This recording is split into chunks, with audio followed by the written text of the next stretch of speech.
would appreciate it. I would appreciate it up to 10 accordingly. Mind your language, Jerry. It's a comedy show. Jerry, come on now. Come on.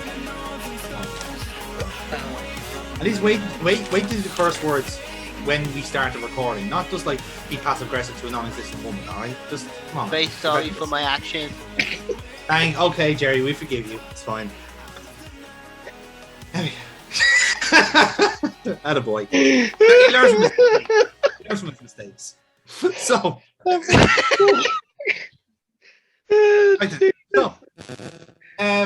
welcome back to Future Wrestling here on Nerds of Us channel. It's the Go Home Show. Yes, the pay-per-view is next week, and we're all here, most of us ish, to do the Go Home Show. What is winner takes all. So, we've had a few interesting developments over the last couple of weeks. The match card starting to take shape. I presented the last couple of weeks because there's been changes galore in that regard, but it's starting to make sense now.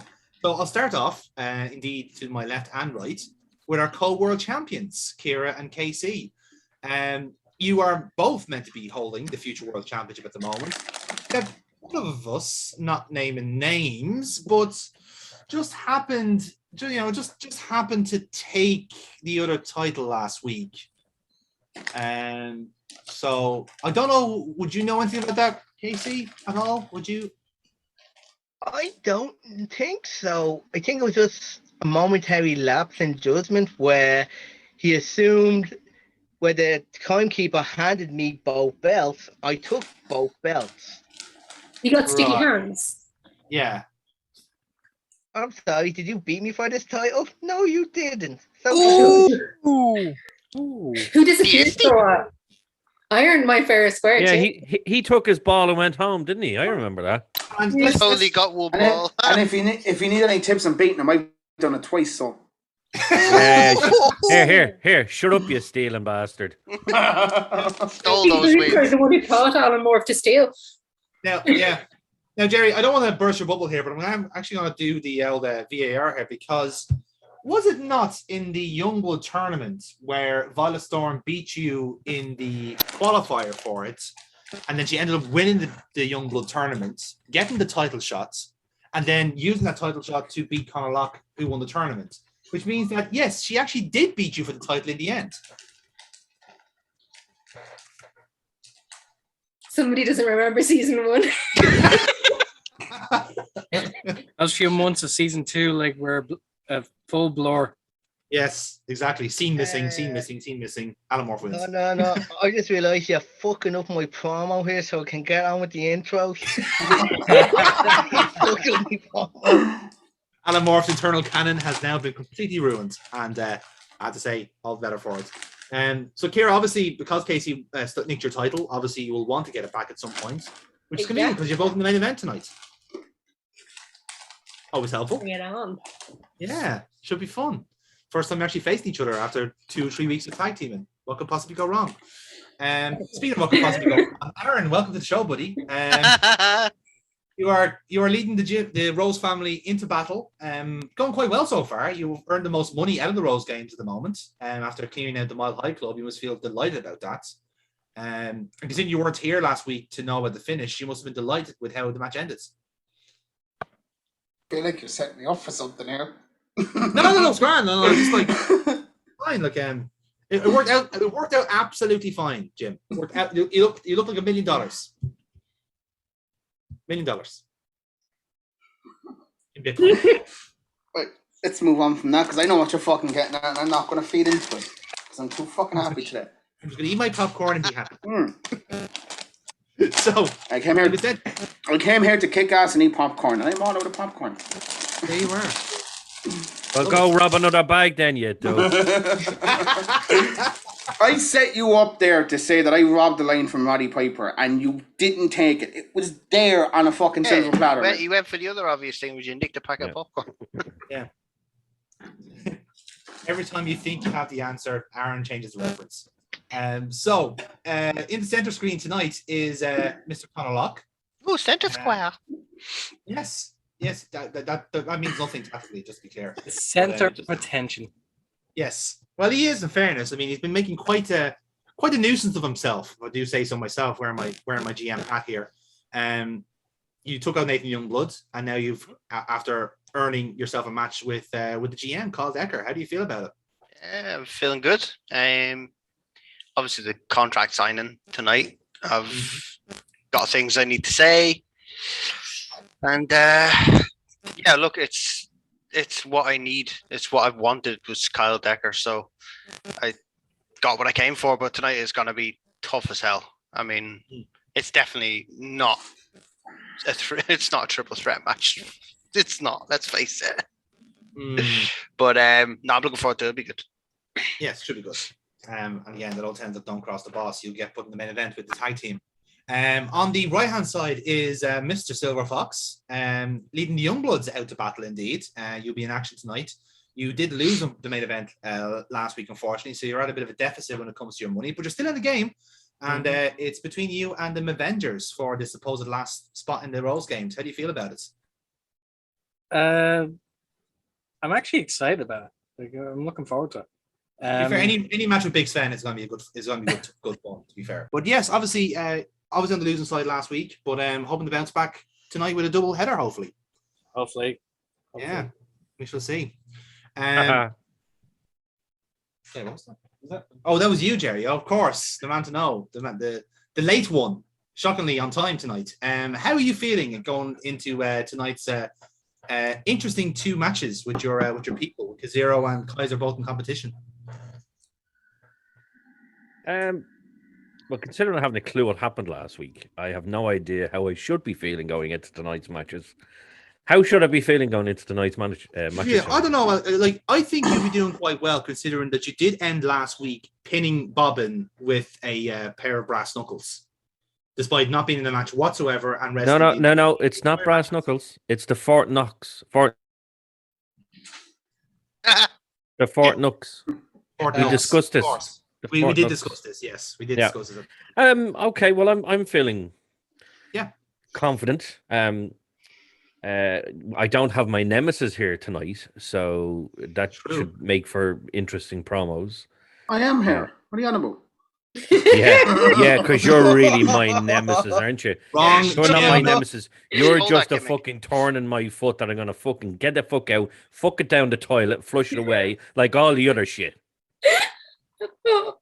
Oh, Jerry, Was that enough for you, Aaron? Would you like me to go more? No. Do you know what? I don't need to be here tonight. I'm gonna go.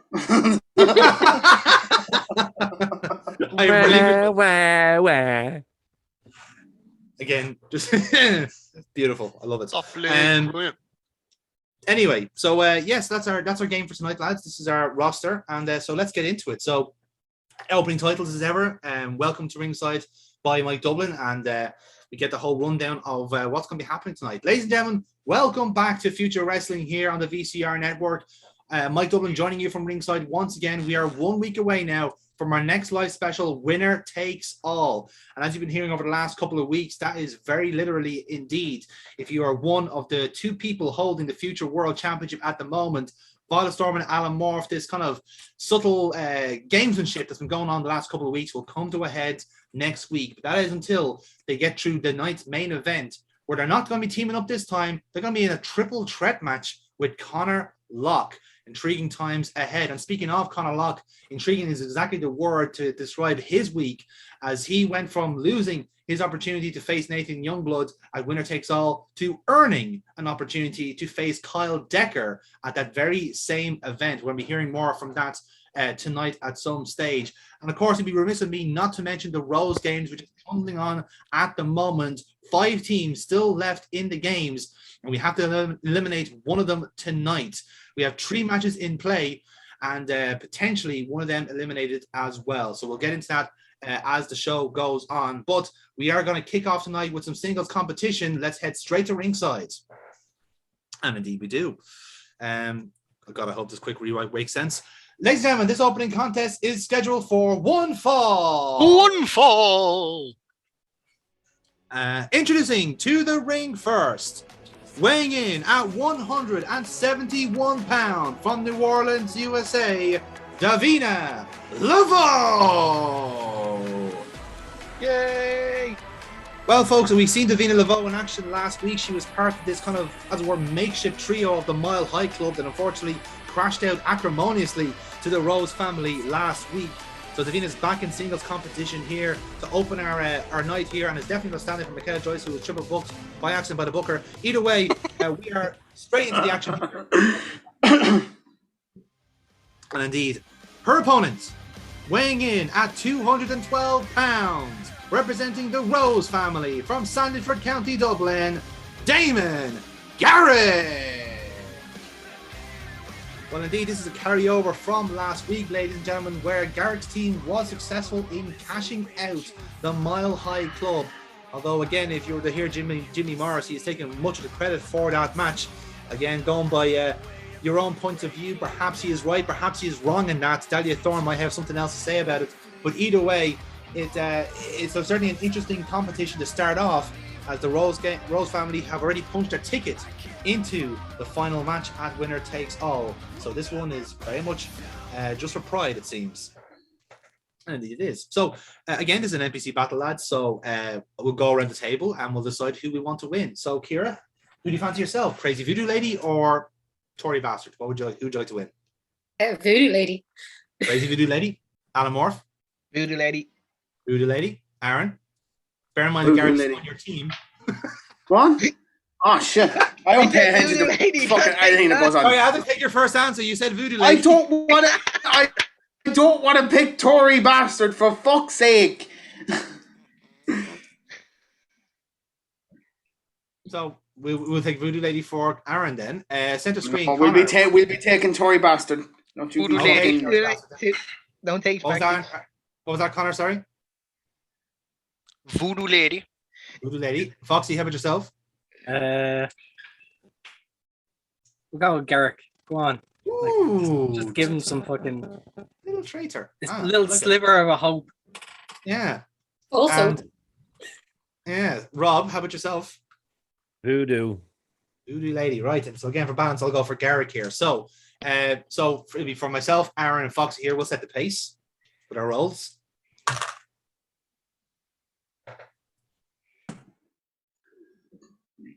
Nine.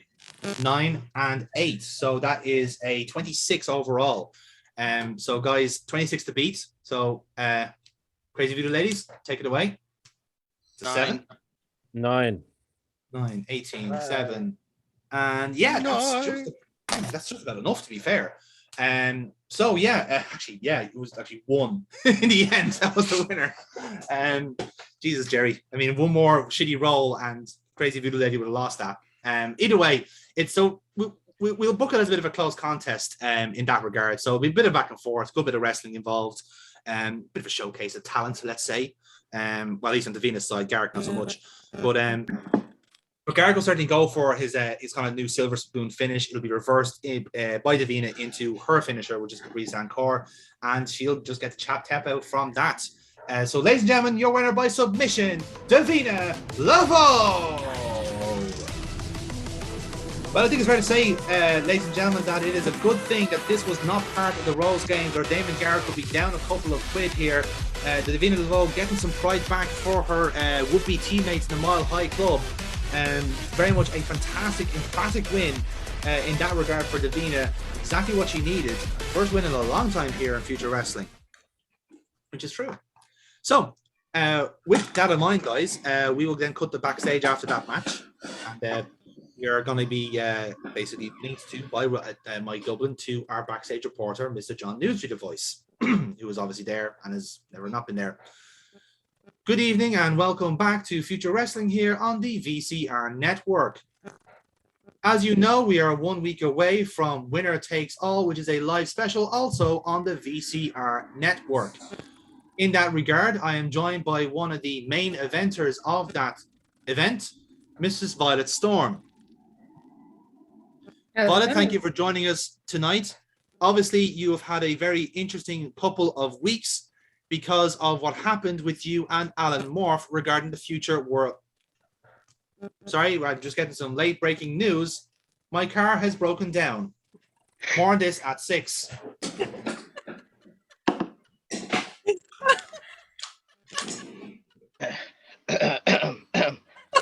Hello there. I am intern Mark Internson. 2 out of 3 eyes can't be bad. Now, just when you think you have all the answers, I don't change the questions because I'm not mean or rowdy. Now, Violet, people say Adam Moff showed you disrespect last week by robbing 2 titles. But others will say it's a challenge, as we all know you bet Adam off before with that shooting star. But you did not beat him for that titles at that time. What are your thoughts on the situation? I think he was a bit cheeky, yeah. He's a little bit of a thief. That title is mine and nobody can change that until somebody pins me. I want to face the best Alan Morph. He's finally getting back on his feet again after a run of losses. So bring it on, and I'll get my title back in my hands. Speaking of that upcoming destructive fight you guys have, what's your strategy? Keep them guessing, because that's what he'll do as well. Everybody's underestimated Alan Morph. They underestimated me too. But look who's holding the 2 titles in this company. But we're going to see who comes out on top in the end. You never know what happens in a backyard match. That's true, but that's for 1 week from now. But tonight, you face one of the most vicious, dangerous, psychotic, unpredictable people on this roster, and Conor Locke. What's your strategy for this triple threat match? That away. My strategy is what I always do. Come in all guns blazing and put my stamp on it. There you have it, folks. Father Sam is ready for the match. At Winner Take All, will it be Morph Take All or will the Storm take over? Back to you in the studio. I mean, at ringside. I'm sorry, I'm back now. I just realized I don't have a car. I actually have a news van. Oh, they're all gone. And with that then, so guys, give us your roles on the promos. I'm giving you both +2s.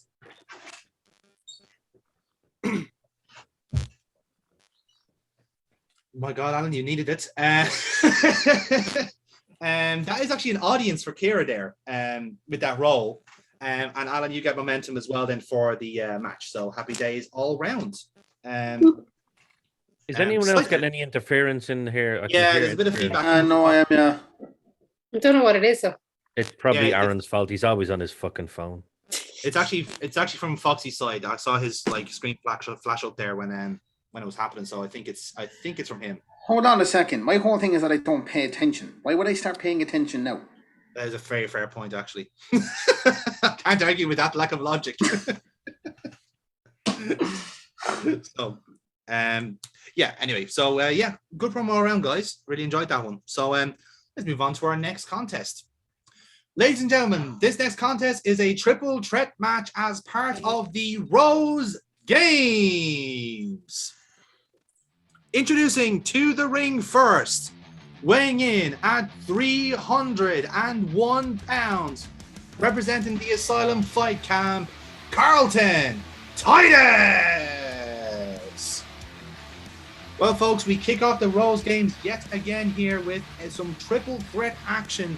One of 3 triple threats on the card tonight, 2 of them as part of the Rose Games. Let me tell you what the state of play is regarding the teams involved. So, at the moment, as things stand, the Rose family are leading the way with a neat $20,000. Whereas if you are at a House of Mileage, you're looking quite cleanly at a bill of $18,000 after beating the Avengers, who are still in this contest as things stand, with the Asylum Fight Camp now and the Youngbloods very much comfortably. The Silent Fight Camp 15,000 to the good now, while the Youngbloods only with 5. So all these matches will still have some amount to be on the line. And could we see an elimination in these matches? It is potentially possible.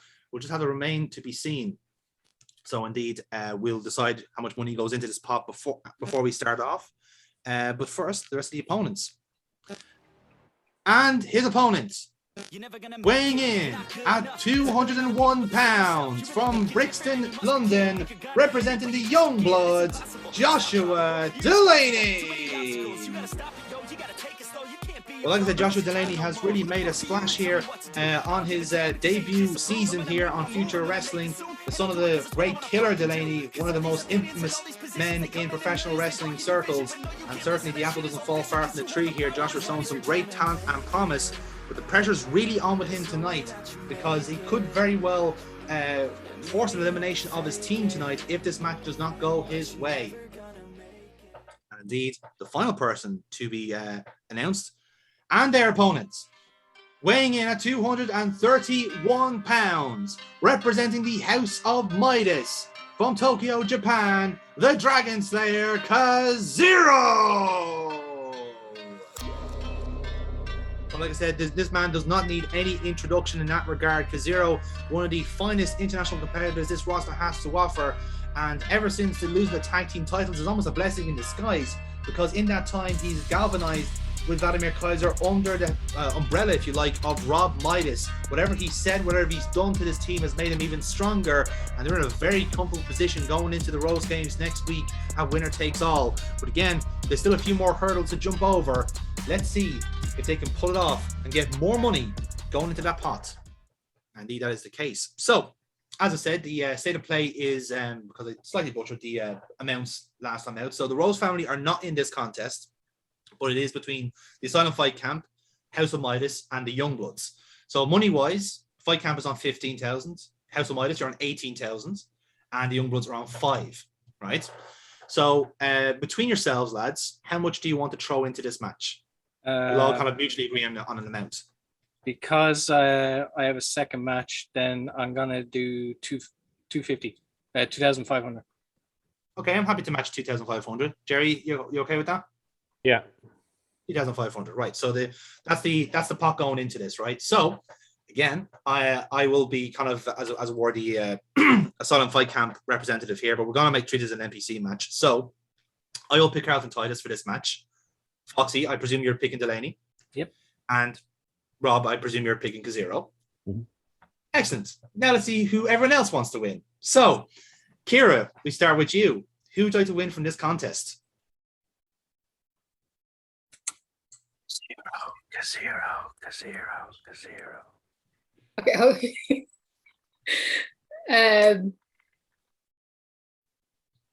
Fuck it, right, go Kazir with them. Ooh, okay. The superliminal messaging worked. Casey, how about yourself? Kazero. Oh, okay. Interesting. Good man, original Jerry. Good man, OG Jerry. Interesting stuff, lads. Right. Conor Locke, who do you want to win? Gotta be Titus. Oh, right. Fair enough. Oh, I was like, what the fuck's he doing? I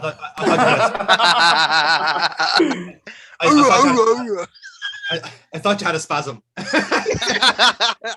thought he was having a stroke. and lastly, Aaron, who would you like to win? Definitely not having a stroke. Literally anyone but who's ever on fucking Jerry's team, so I'm just going to go with Titus as well. Okay, interesting. Right, so we have 3 for Titus, 3 for Kazero, and 1 for Joshua Delaney. So it's a good thing you didn't go all in, Foxy. Fucking hell. I knew that this was going to be the case. That's why I did it. Yeah. Cool. So with that in mind, then, Foxy, I'm going to have to ask you to set the pace. What's the point? One person could fucking beat me. Like, yeah, 8. There you go. 8. 8. Okay, right. So the key part then is who wants to go first? Ready, bet. What's that? 9. 9. A 9, a fucking 10, A 10. Okay. fucking 11. Hold on. Right. Let's slow down a little bit here, right? Let's start off with keep your rolls there. So we'll start off with Titus. Who went for Titus first of all? So it's me. So Dave, you went for 10. Yep. Let's see. Aaron, what was your roll? 11. 11. Okay, not bad. And mine was a 9. So that's it's not a bad roll altogether in the end. So it's a 30 to beat. Jerry, you obviously went for Kazero. What was your roll? 10. 10. Casey, your roll? It was a 9, but they fell out. 9. Okay. So Kira, I seen it, Jerry. Don't worry. Yeah, I've seen it. 4. Oh. Ooh. Right How does it Letting the feel? side Oh, down, man. Kira, Yeah, for fuck's right. sake. Okay, But you're so, not a cheated, no? I know she normally rolls like 312s. Like yeah, Yeah, sure. she Yeah, rolls a 12 when for it's her herself. fucking matches, she rolls 312. I was about to say, that's it.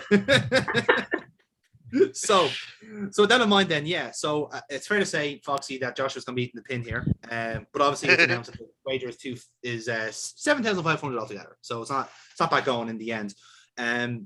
So again, it's got a bit of back and forth. Obviously, Delaney a bit of the ragdoll in the match. It's fair to say. And then kind of starts kind of like breaking down to Carlton and Kazero. Again, a bit of back and forth. Carlton, the power game, really helping out here. But Delaney does kind of rally up a little bit. He'll take out Kazero with his finisher. And then he looks like he's going to take down Carlton, but Carlton just like outpowers him completely and goes for one of the proper, good old-fashioned power slams. And 1, 2, 3, ring the bell. Ladies and gentlemen, your winner of this contest, Carlton Titus. Well, I think it's fair to say that the Asylum Fight Camp are now entering these Rolls games as the odds-on favorite. A clean sweep already. 2 wins out of 2 for the Asylum Fight Camp, and they still got one more match to contest so far. It's going really good for them. So at the minute, can anyone stop this incredible group of heavyweights? And indeed, the burning question. We may never know. Well, we will know, obviously. I'm just stalling for time while I update my spreadsheet. So it's fine. Talk amongst yourselves. It's grand. Pay attention, man behind the curtains. Exactly. Right. Now we're back to normal. So yeah, with that, then we cut the commercial, and when we come back, then Mike Dillon will be at commentary going. Well, folks, obviously, we've been talking a lot about Winner Takes All, which is happening next week on the VCR network, and one of those matches that was just announced last week. Is perhaps a match that we were certainly not expecting in that regard, but we were hoping to show you Nathan Youngwood versus Conor Locke, but obviously circumstances has gone against us there. But what we are giving you instead is Conor Locke versus Kyle Decker, certainly a clash of generations if you're a fan of technical wrestling. But for Conor Locke, it certainly means something else to him. If you've been following his journey since the start of season 2, certainly we're seeing very different sides of Conor Locke. We're seeing an emergence of something else in his mentality, in his approach going forward into matches. And indeed, it's going to be quite a challenge going up against the general manager himself, Kyle Decker. We're going to cut you now to backstage where we believe a contract is being signed between the two. So let's go there right now. And indeed we do. So this is happening in Decker's office, the GM office. So he basically has the contract on the table, and he's just kind of like just sitting, kind of waiting for Conor to come in. And Conor does indeed walk in himself. And I will I'll hand it over to Dave here to see what you want to say. You see, Decker, I wanted this match for one reason and one reason only. I said to myself, who's the biggest target in this company? It's not James Rage or Alan Morph or Violet Storm. It's Kyle Big Mouth Decker. Look, I'm going to lay some truth on the table, Decker, and tell you that you were right about one thing. You were right about one thing. This match is about respect. We're not the kind that you may think I'm talking about. I wanted this match because I need to gain your respect for who I am. Conor Locke's not a wee Scottish baby anymore. That ship is long departed. A more brutal and violent man stands in front of you who will take this promotion to new heights. If I want to be the most historic matches and the most brutal contests, and I can't do that without earning the admiration of the boss. This is to cement my legacy, Decker. That's what this is to do with, is to cement my legacy. To have my name remembered as the man who took down Kyle Decker. As a famous limousine riding star once said, Decker, to be the man, you got to beat the man. That person isn't the person holding 2 belts or 1 belt, or, it's not them. It's the person who pays the salaries. So on Sunday, you and I will be future wrestling. Cementing your legacy, eh?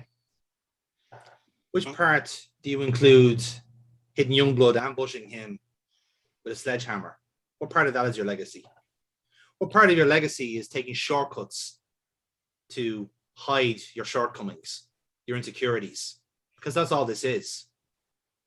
Connor, since day one, when you walked into our gym, I saw nothing but potential.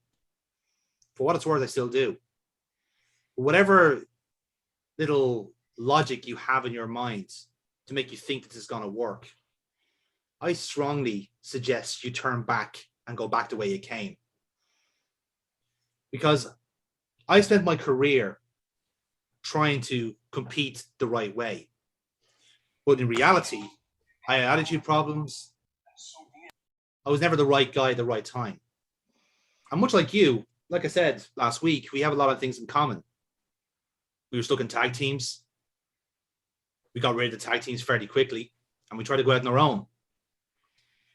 But the also big difference is that when I went on my run on myself, I failed. Do you know why I failed? Because I didn't have the right attitude. I showed no respect to anyone in this industry, from top to bottom, and it got me nowhere. Look at me now. Yeah, I've got this promotion, but I've also got a broken back. I haven't wrestled in 2 years. Wrestling was the only thing I was good at. So you tell me whether I'm a success or not. But the burning question for you, Conor Locke, is, do you really think this is going to work for you? Let's look at the facts, shall we? The first match of Future Wrestling was you versus James Rage.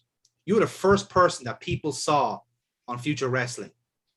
And that was deliberate, because I wanted people to see you as the future of wrestling, because I believed in you. Nathan Youngblood believed in you.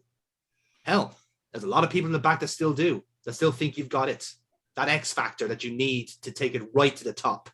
But here's the difference. There's about 20 other people on this roster who think they also have the X factor as well. The difference is you have to prove it. Let's fast forward to season 2. Fast forward to Gold Rush. You take out a lot of strong competition and you win the tournament by merit. But the longer you went into that tournament, the more mistakes you added to your game. Throwing in weapons, doing things the wrong way, cutting up the likes of Silver Fox, Ratman. That wasn't needed. You're going to win those matches anyway. But the difference is you took shortcuts. And I have always said that anyone who uses weapons is because they're not brave enough to use it with their bare hands. And that's exactly what I see in you, Conor Locke. You had every opportunity to show people how good you were in that tournament. And in the end, you took shortcuts. The difference is, though, when you get to the big dance, when it's just you and another opponent for the biggest prize on this show, there are no shortcuts. There's only one way forward, and you do it the right way. And what happened, Conor Locke? You lost. You lost good. Violet Storm showed exactly why she's champion and you're not. Now, that's not to say that you're going to be champion eventually. Hell, you're in your early 20s. You've got your entire life ahead of you. You're going to have one of the best careers that you're ever going to see in wrestling. But that's a maybe. It's not guaranteed. Because like I said, there's been people left, right, and center in this business who have been the next big thing, and it ended up being absolutely no one. Take it from someone who has experience in that. So again, Conor Locke, you might think that this is a godsend for you to get this match with me. But just remember one thing. I've wrestled once in the last 2 years. And the guy that made me do it had to push me for nearly 3 months to get me back into the ring. I've got that itch now. I'm ready to go back anytime. But you're full-time. I don't even classify as part-time. You've been wrestling week in, week out for the last 2 years. If you lose at winner takes all, what does that say about you What does it say about your career, your progress, your development, this new edge you're throwing yourself into? If you can't beat me with that edge, then what does it say about you at all? Does it mean that me and Youngblood were wrong about you all this time? That you were just a flash in the pan? Connor, this isn't about respect. You'll earn my respect when you do things the right way. Ditch the weapons. Ditch the underhanded tactics. Ditch the alter ego. I don't need to see that from you. I want to see the real Conor Locke. The kid who walked into my gym 3 years ago wanting to be the biggest wrestler in the world and showing me every single day on the mats why he's good enough to be that guy. If I see the real Conor Locke, a winner takes all, then maybe you'll earn my respect. But until then, you're just another overrated flash in the pan. With that, I signed the contract and hand it back to you. Long-winded, stretched, a lot of words. I've only got one answer for you, Deca. One short and sweet answer. You'll get the real Conor Locke on Sunday. I'm not going to say which Conor Locke or whatever you think. I have two different sides.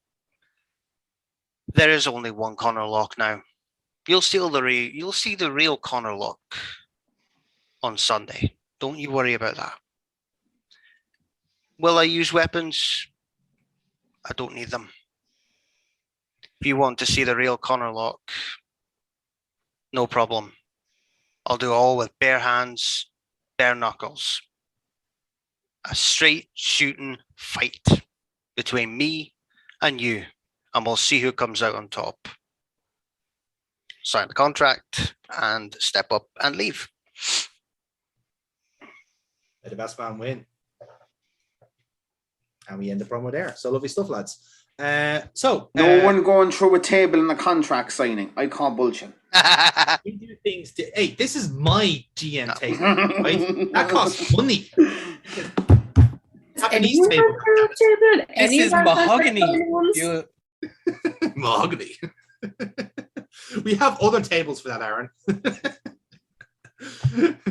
So, Dave, give us a +2 on that promo, if you don't mind.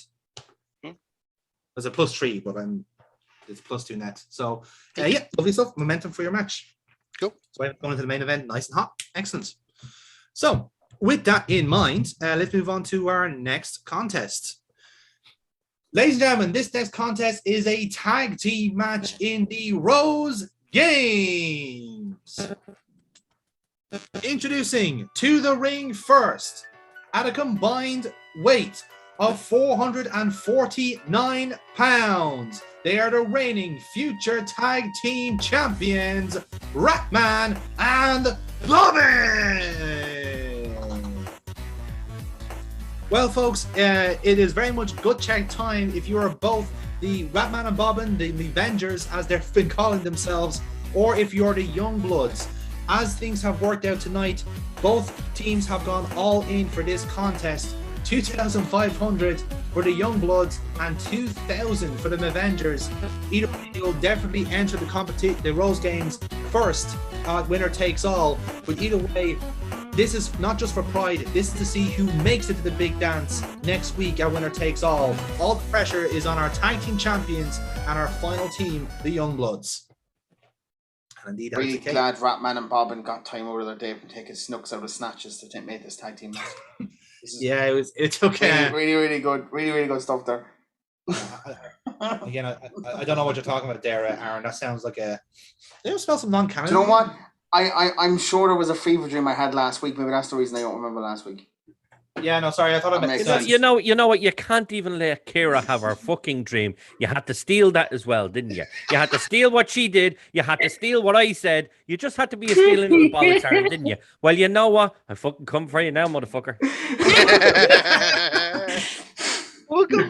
Fucking James Rage in the back. He's in the fucking back. He's gone. I'm fucking. I'm coming for you. I'm coming for fucking you. Yes, stealing, thieving, little fucking hamburger bastard. Yeah, I fucking. Grading out Jerry's soul this week was particularly easy. I'll give myself Hamburger, that much.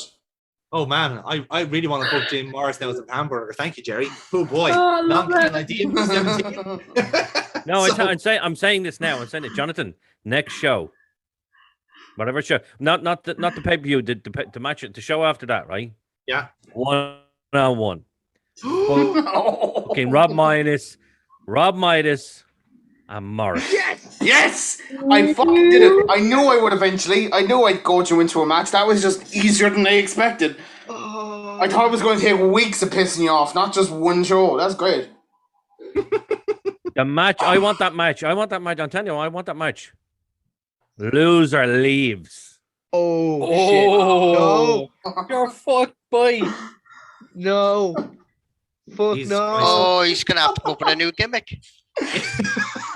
Oh, I It's won't. grand. I've got loads to steal from.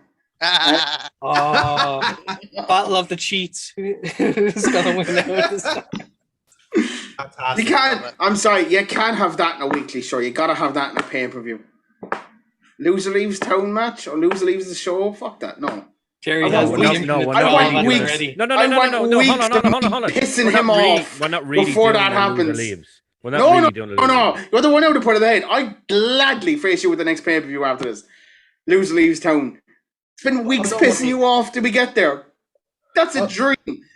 Oh, don't No, worry. you see, Like, no, you see, it won't be on pay-per-view because I have bigger fish to fry. So I'll just get rid of you on a throwaway show. A throwaway show. wow, Jerry really does think he's in AEW, doesn't he? Fucking hell. So, anyway, I have no idea what that means because I don't. coming soon to Rampage. No. Right, so let's move on. And their opponents at a combined weight of 337 pounds, representing the Youngbloods, the team of Michaela Joyce and Silver Fox. So we're coming out onto the stage, walking down. Now I'm looking around at the audience while we're still walking down, but I'm also looking at Michaela and giving her a bit of advice as well in the process as we're walking down. But a bit more fluid as opposed to last week. We're getting onto the apron at the same time. We both get in. Michaela goes for a pose on the corner, and I do my signature pose in the middle of the ring. So we all get in the corner, ready to go. So we're still getting that distortion on your side, Fox, for whatever reason. Buzz Lightyear. So It was like a perfect beat. yeah, it's quite handsome beat to it, but yeah. Anyway, so the commentator will kind of will jump in on that point, going, well, like I said, it seemed like a bit of an odd couple at the start, but it certainly is starting to gel together here for the Youngbloods. But again, the pressure is on here. Delaney, unfortunately, unsuccessful in the first match tonight in the Rose Games. Unfortunately, they have to get their feet out of the fire tonight if they want to stay in this competition. Indeed, you will, because you're up against the tag team champions, the formidable Rapman, and Bob is also there. Big Sven stuck to customs, unfortunately. So, with that in mind, Foxy, me and you are going to roll for these. So I will be the tag team champions. 10 spots altogether for this match. Our first actual match tonight, lads. Holy shit. So, let's begin. Let's see. I'm going to start off with Rapman. Who do you want to start off with? Start off. Actually, you know what? Like, I'll start off as myself. Okay, right. Silver Fox and Rapman. The heroes we do deserve. Right. Give us your roll, so. Ah, bollocks. 4. 4. Rapman rolls a 9. Right. So the way I want to do it is I'm actually going to have Bobbin do a bit of distractionary tactics starting off. So it looks like you're about to lock up, and then Bobbin rolls in. You're like, blah, blah, blah, stop. And then literally just goes, look at me, distraction. So I'm like, dude, what are you doing? Just like, and literally Bobbin's just like, she's going like, and then like after like maybe 5 seconds, he actually just gets tired and like falls over. Right. And Fox going like, what the fuck is going on? Right. All the while, Rapman has snuck up behind you and is picking you for a roll up, a schoolboy. So let's see if that works. Straight roll for that. And it is a 10. So it's a good schoolboy. Yeah. Imagine this fucking ended like right there and then. An 8. 1, 2, kick out just before 3. Just before 3. Thank fuck that wasn't a 12, or else, well, I would look like an asshole there. Silver Fox, jumper to the stars. So yeah, unsuccessful roll up there, but I take it we're both still in the ring here, so we'll keep on as Fox and Ratman, I presume. Yeah. Right. So next roll then on that. Fuck's sake, 4. 7. At least you're consistent, Foxy. I'll give you that. So Oh, Ratman's going to keep the momentum up here, and he's just going to go for a stinger splash into the corner. So he's going to pick you up from the schoolboy, whip you in, stinger splash. So it'll be a luck roll, -1, going to play against the grain here. And it is in fact a 5 altogether. So Foxy, you get to reverse a stinger splash. Stinger splash. So I'm gonna dodge to the side as he turns around, arm drag into a drop kick. Drop kick, right. So I'll treat it as a work roll for the 2. So +1 on that. 10. 10 and 11. So nice and snug arm drag and drop kick. So momentum is definitely back in your way. Any tag ins, tag outs? Ratman staying in for this? No, staying in for this. Staying in for this one, right? And let's continue on then. Next roll. 10. Beats my 7. Foxy, it's all yours. Arm drag, drop kick. I'm going to whip him off the ropes, and I'm going to go for the Tiger special. So it's the cartwheel crossbody. Cartwheel crossbody. Right, that'll be a luck roll, Foxy, -1.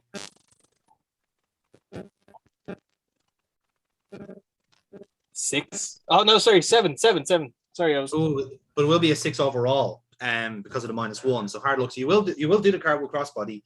You will catch Ratman, and I want Ratman to basically roll over it. So he'll roll over, right? And what I will do here is I'll go for a blind tag from Bobbin, right? So hopefully this will work. So what will this count as? This will count as a power roll. Because basically what I want Ratman to do, I want him to do an actual fall away slam, but then Bobbin's going to be the one to join in afterwards. So it'll be a power roll, fall away slam for Ratman, and it is shite. So so basically you go over the fall away slam, and basically what would be the best way of getting out of that? So he went for the fall away slam, Bobbin gets a blind tag, and he basically tries to do the move himself, and he makes a tits of it, and it all crumbles into pieces. They start arguing, comedy stylings.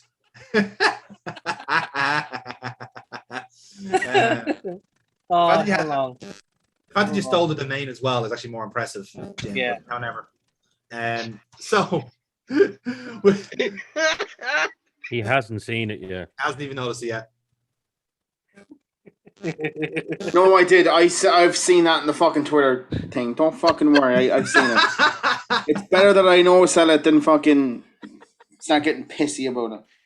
Of course. That's everyone's excuse. He says while getting pissy. Yeah, exactly. So, with that in mind, then, Bobbin's tagged in now at this point. Silver Fox, are you staying in for this? So went for the crossbody. Ratman caught me. Went for a fall away slam with blind Bobbin's tagged in, tag. yeah. How about as he's going for the fall away slam, he doesn't see Bobbin right behind him, so he trips over, and that just sends me flying. That sends it flying. Fair enough. Yeah. So in the shuffle tag. You're tagging Michaela then, right? Yeah. So, okay, so it's going to be Michaela and Bobbin for this next round. So give us your roll, Foxy. 8. 8.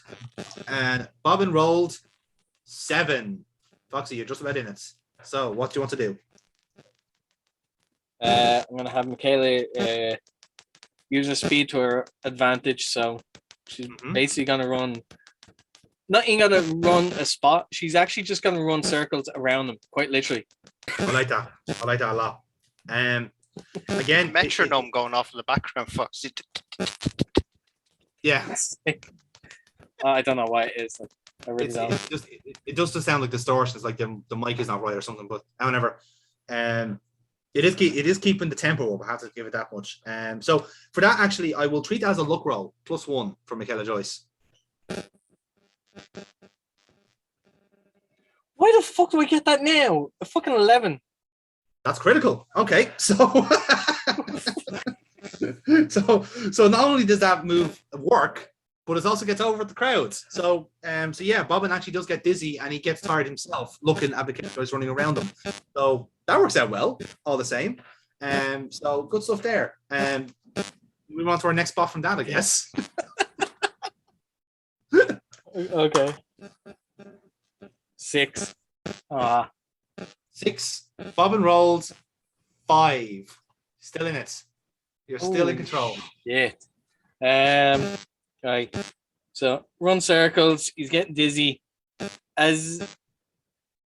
While he's dizzy, I'm gonna do a tit for tat. Basically, I'm gonna go for the roll up on him.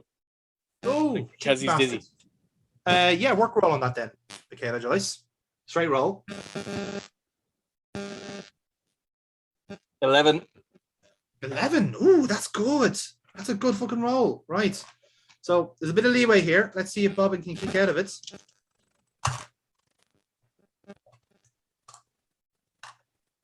One, 2. Ratman breaks the count. He was dead to rights. He was dead to rights. He was not getting out of that. But the momentum is still yours either way. So you're definitely in the deficit or advantage, I should say, of that. And we're at the halfway mark of the match. So, Foxy, any tags? Yes, but I'm going to try and go for a double team in this one. Double team, right. So you're going to take a tag here. Bobbin's going to be staying in for this one. So let's see if this works. Give us your roll.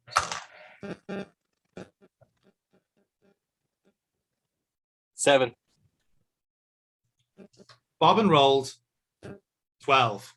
What the fuck? A sentence I thought I'd never say in this entire RPG. So what's going to happen is, right, so he goes to the roll up, basically.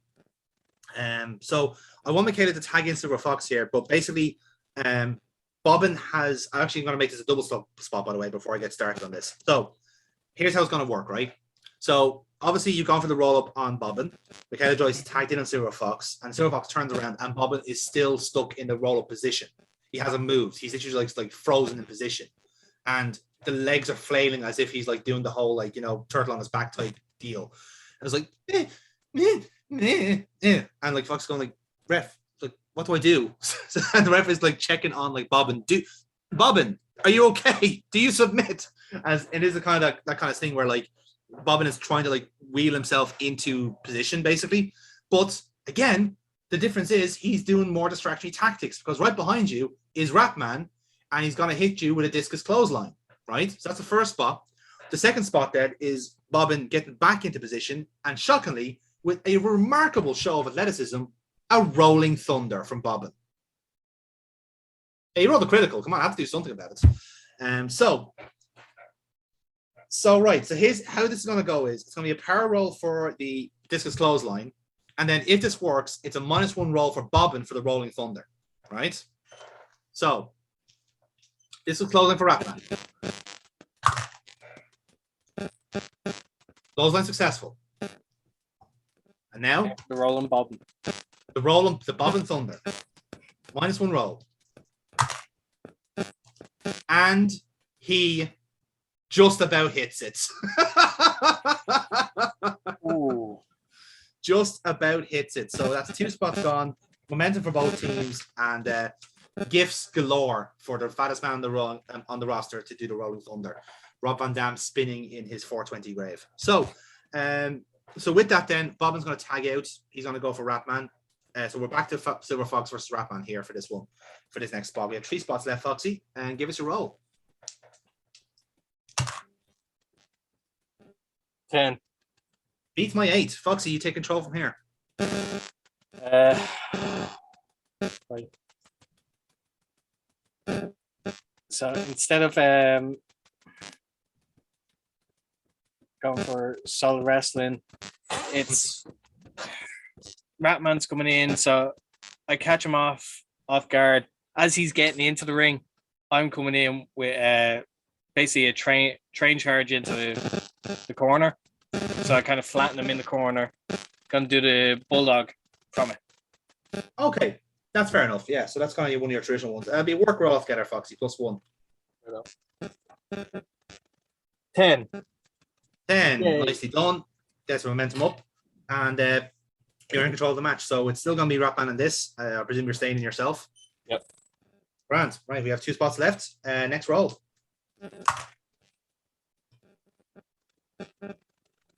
8. Beats my 6. Foxy, you're still in control. Right. So with this, after I hit the bulldog, attack Michaela, Mm-hmm. and what we're gonna do is Fox is gonna whip Ratman off the ropes as he comes back. I'm gonna launch him up, and Michaela's gonna come in with a cutter. Oh, very nice, very nice, very nice. Right. So it seems the double team. Obviously you're going to do your bit. You're going to like lift them up, and then Michaela Joyce is going to do her bit as well. So it'll be a double roll for the double team, but it might work actually because you're going to do let's see, you're lifting them up, aren't you? So you're kind of lifting them into the air for the cutter. Right. Yeah, So I'm launching them up. So yeah. Okay. So that'll be a power roll for you, which is -1, and then for the cutter, it'll be a +1 for Michaela Joyce. Right. So first roll for you. Right on. 8. 8. Okay, so you do lift them in, and now this is for the cutter. 8 again. 8 again. So yeah, that's successful. Double team successful. Nicely done. Nicely done on that. And we have one more spot until the finish. So obviously Ratman's gonna be staying in here. He doesn't have a chance yet. But I will actually have Bobbin run into the ring here. So this next spot will be on Bobbin first. So Michaela Joyce is the legal person here. So I guess it'll be with her. So let's give it a roll, see what happens. 8. God damn, that's 3 I really shouldn't have said that Bobbin was entering the ring. Because Bobbin rolled another 12. What the fuck? So seeing that we don't have any spots left, the only thing I can go for here is the one momentum. So Michaela Joyce obviously buzzing from doing the cutter. I'm literally going to keep this short and simple. I want Bobbin to go for a big fucking sideways spear, you know, the kind of like sideways flattener, kind of type the Bray Wyatt type gimmick. So that's a look roll on that. So can you make it work? -1.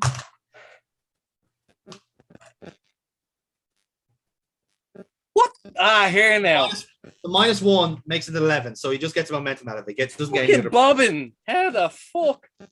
Literally, the guy has lived. He's risen again. It's bizarre. Who knew that? Like with like $2,000 on the line, he actually springs into life. Fucking mystery to us all. So right then. So with the finish, so Bobbin and Michaela Joyce in the ring at the minute. So momentum checks. Rappin and Bobbin are on 5. The Young Bloods are on 7.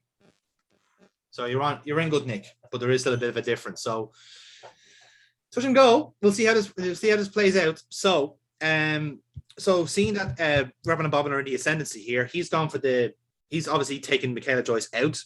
So I want him to tag Ratman back in.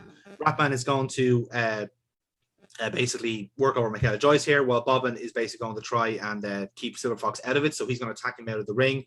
Basically, he's actually just going to like grab Silver Fox and flop over him, and then basically just keep him held down there with the weight advantage, basically.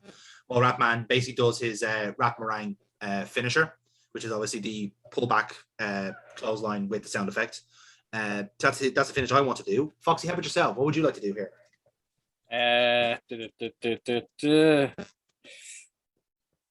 So, if Bobbin's trying to second, he's taking me to the outside to keep me down there? Yeah, exactly, okay. Yeah.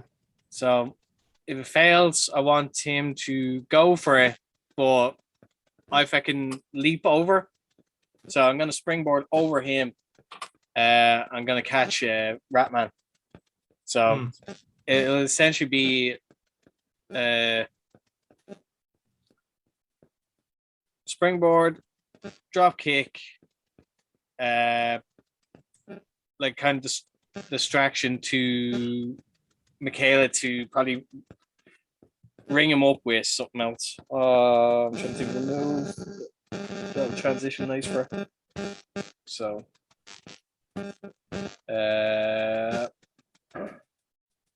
springboard, drop kick, stumble.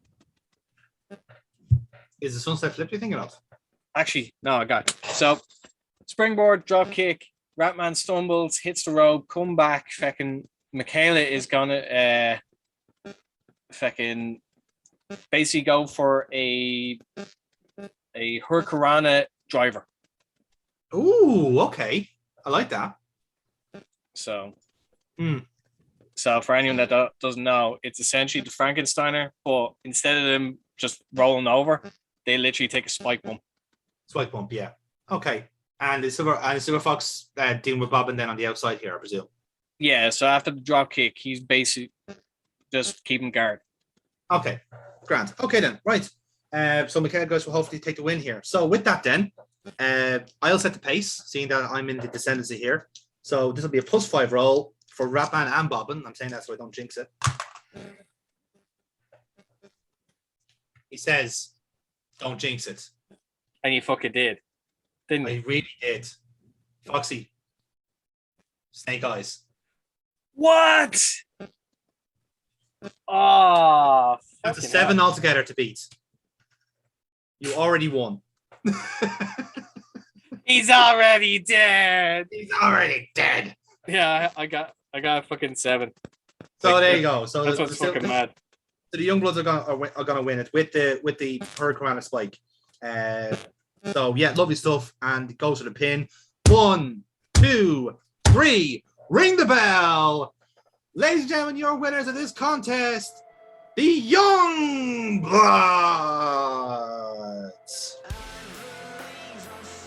So at the after is literally like Michaela is really excited because like she's won a match the first time in a while. She's the one that got the win. Fox didn't. So he's a bit like kind of like when he turns around, he sees the pin happen. He's like, but he's a bit like disgruntled about it, but takes a second. It's like, yeah, we won. Right. Like so he starts getting a bit happier with it. So he's more just a bit like should have been me. Like yeah. I'm the more experienced, so like I should have been the one taking the lead. But but he's more just happy. It's like, yeah, our team got a win. That's good. No, that's fair enough. So again, the commentators go, well, like I said, that means now that our class for the Rose Games is now official. The Youngbloods are going to winner takes all. The tag team champions losing again, unfortunately, but they are now out of the Rose Games. They've lost their pot. And I'm sure Big Sven, wherever he is going to be very unhappy about that. I'm sure Ratman and Bobbin will deal with that in their own time. But nevertheless, a huge win for the Youngbloods here, who didn't start off these games in the finest fashion with that loss against the Asylum Fight Camp, but have certainly clawed back some momentum tonight. And either way, will be in the Rose Games in some form or fashion. And I'm sure we'll find out later on tonight about how those games are going to play out. And indeed we will. Let's cut the commercial on that. And good stuff. So we are backstage with the Rose family. Ladies and gentlemen, it's fair to say that the Rose Games has been a tremendous success. Yes, it fucking has. I say that because clearly two teams have been woefully humiliated, which is exactly what we wanted to do. Isn't that right, Mr. Morris? Yes, imagine losing to me twice. Huh? Yes. World champion was all about that. Well, one of them anyway. I couldn't have managed anything worse. In fact, if you were anyone of the Mile High Club, you feel very silly right now. But, Mr. Morris, you have done exactly what you wanted to do. You have proven to these people that you demand respect. For a man who's been in this business for longer than anyone has been born on this roster, it just shows you that respect pays off in the end, which is what we did in the Rose family. We showed you the respect that no one else was showing you. And in the end, look how it's gotten us. 20,000 in the pocket, comfortably in our own competition. And it's all thanks to you, Jimmy Morris. Damon Garrick, Dahlia Thorne, I hope you are listening very attentively because this is one of the finest minds in professional wrestling. And I couldn't think of anyone better than to sit under the learning tree than Jimmy Morris. Mr. Rose, it's always a pleasure to see you. But did I just hear you say the words "one of the finest minds in our industry, sport," something like that? Was it? I may have said words to that effect, yes. And then it proceeded that it was Jimmy Morris you were talking about. Jimmy Morris is a man who has been in this business for 20 years. Of course, he is one of the greatest minds that's ever existed. That's why we recruited him. There's no doubt that he's been in this industry for 20 years. And who gives a shit? No one. No one cares. Because what's he done in those 20 years? Nothing. Maybe stole someone's finisher.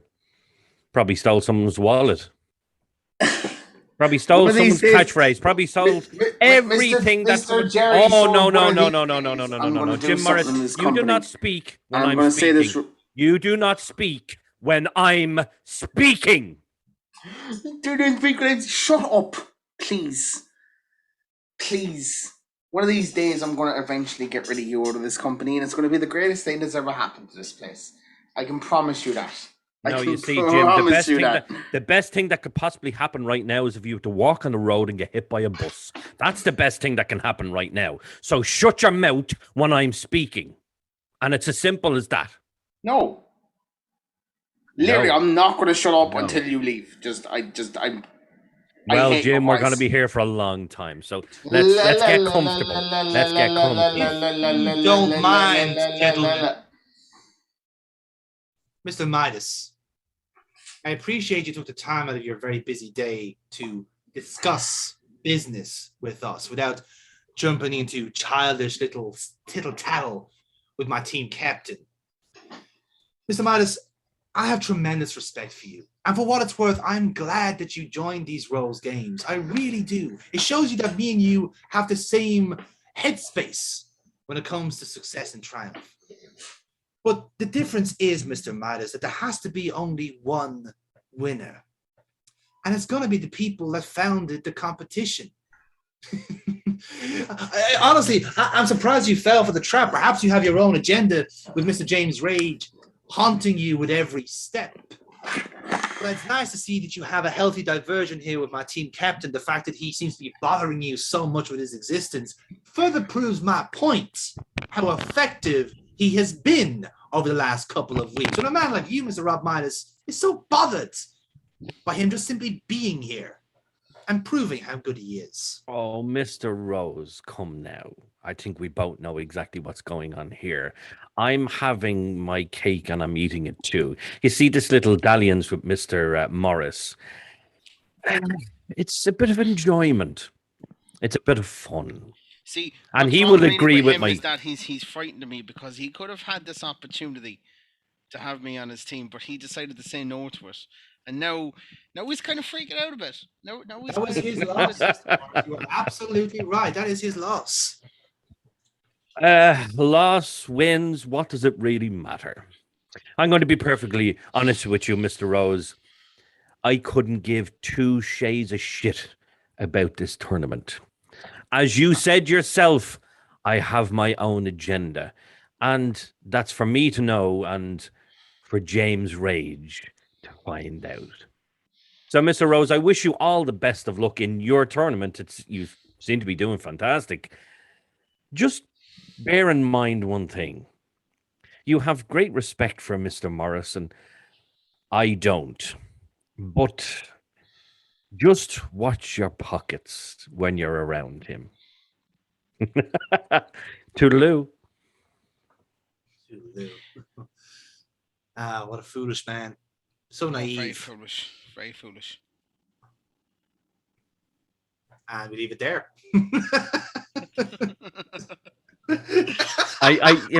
You know what, Aaron? I am going to go to Cork. I am going to find out where you live. Because if there's one one thing I hate when it comes to doing promos. It is being not interrupted once, not interrupted twice, not interrupted 3 times, but it is being constantly interrupted. Because you know what you did there? You stole my promo time. That's what you did. So once again, stealing something. Good old Jimis interrupted. So what I'm going to do is, you know what? I'm not going to go down to Cork. I'm not going to go down to Cork. I'm not going to find your house. I'm not going to beat the shit out of you. What I'm going to do is, I'm going to go down and disconnect your internet. I'm going to find your laptop. I'm going to smash it. I'm going to find the phone and smash it off the ground and any other fucking implements that you have in your house that you can be on these calls. You interrupt me like that again in any fucking promo, and I swear to God, when we do meet for a drink or whatever, I will grab you so hard by the balls they'll pop out your fucking eyes. Inky. That was fun. Anyway, I'm going to run to the toilet before we fucking do this. Clearly, I'm phased by that. Yes. He's got to come up to the north side. This place is a fucking maze. He ain't finding me, so I'm fucking phased about that. I'll be back in 2 fucking minutes. Go for it. Oh, you underestimate him. Trust me when I say I get lost in this part of the fucking city. He ain't finding me at all. One wrong turn and he's lost forever. Anyway. See you in a minute, Aaron. Be back in 2 minutes. Enjoy. So, while that's happening, Gary, give us a beautiful roll on your promo, if you don't mind. Sorry, 1 second. Will you go to the toilet, Aaron? Am I supposed to do a roll here? Because if I am, Yeah, if you don't mind, actually, before you go, yeah. That's an audience, and that's grand. Thank you, Aaron. So that's a momentum for you, Aaron, and an audience for Rob Midas. So lovely stuff. Right. Before you continue, I'm going to jump off. I'm sorry I couldn't stay longer, but go for it. Work away, lads, talk to you later, right? Good luck. See you later. See you, Jerry. Okay then. So yeah, with that in mind, then, shall we do? Right, so we have 2 matches left to go. So yeah, let's get cracking then. So, ladies and gentlemen, this next contest is a triple threat match in the Rose Games. Rose. Introducing to the ring first, weighing in at 299 pounds from Gelsenkirchen, Germany, representing the House of Midas, Vladimir Kaiser. Well, folks, you've probably seen that altercation backstage. Tensions are running high when it comes to the Rose Games and what is the ordering of this match. As we understand it, it's going to be an elimination tag match, a winner takes all. And we know for certain it's based on how much money you have going in. So as things stand, the Youngbloods will be starting off against the House of Midas. That is how it is ranking-wise. And then out next then will be the Rose family, because currently top are the Asylum Fight Camp. They'll be the last out in this competition. So certainly this supposed rivalry that both Midas and Rage have with each other, one will have to fight to try and get to each other. We'll see how this plays out in the end. But like I said, intriguing times ahead, because again, there's money on the line here with this competition. So let's see how it goes. And indeed it is. So with that then, and his opponent, weighing in at 227 pounds from County Cork, Ireland, being accompanied to the ring by Fred Rose, representing the Rose family, Jim E. Morris. Aaron will be back, I promise. He's just having a technical difficulty that isn't related to the toilet. Laptop just worked then. Yeah, exactly. He couldn't handle the pressure. He got stressed out to listen to Jerry Soul. But as we all would be, in fairness. But either way, as I said, the entrance is probably as you'd expect. He's accompanied to the ring by Fred Rose, and Kaiser obviously has Rob Midas in his corner, so things are a little bit tense around ringside. It's fair to say, because there's a lot of money running on this one, I'm sure. And we move on to our next entrance, and their opponent, weighing in at 231 pounds, representing the Asylum Fight Camp, being accompanied to the ring by Cutter James Rage. Well, as you can see, this is the team that are currently best in show as we reach this final match in the Rose Games. Competition-wise, it's been very hotly contested between that, and it would seem that the Rose family very much need to pick up that win if they want to be last out as they intended. All the pressure on Jim Morris here, but let's be fair, all the pressure is on all three of these competitors, so it makes sense that James Rage wants to be, as team captain, the one to potentially pick up the big win. He might be, you never know. So, either way then, lads, we'll probably wait until Aaron comes back in to do this, but I'll set out some of the groundwork anyway. It's going to be a 11-spot match. I'm going to keep it nice and slim on this one. So I will be rolling for James Rage, but seeing that Jerry's logged off as well, I'll also roll for Kaiser as well. So I'll be very honest and say outright that the first roll I'll do will be for Jamie, and then the second roll I'll do will be for Kaiser. So I'm kind of consistent with the rules there. So that my character went down the entrance ramp with Monopoly money, like a lot of Monopoly money, and just started going like that as a pro fucking giving it away. That works. Change approved. Right. So 11 spots altogether, Aaron. So let's rattle through this. So again, I roll first for Jamie. Right, it's an 8, and then for Midas, 7. Right, so 8 to beat, Aaron. Give us your roll. 10. Okay, Jim Morris is going to start off here. So you have a choice here between Kaiser and James Rage. Who do you want to go for? I'm going to go for both. I'm going to run at them. They're going to try and hit a clothesline on me. I bounce off the ropes, and then I hit them with a Undertaker-esque diving clothesline, and they hit the two of them. Oh, okay, interesting. That'll be a luck roll, Jim Morris, -1. Oh, you go for it. Okay, right. So what I'll do is I'll get you to hit one of them, right? So let me decide who. Right. So you're going to hit James Rage with that clothesline, right? So when you do that, then that means that Kaiser was free and basically he's going to take advantage of it. And what would he do? So you're going for the clothesline. He's ducked it. So he's just going to keep it pretty simple and go for a few chops to the chest. So it'll be a straight roll on that. So let's see if he makes it work. And he doesn't. Sorry. So you go for chops and you basically chop him back and basically kind of fizzles out the first spot there. But basically you've hit Rage with a clothesline, went for chops, and basically just kind of chopping each other. No one's basically winning out in it. So we'll go for next rolls then. So Aaron, if you want to roll there. That's an 8, right? So what does Jamie get? 4.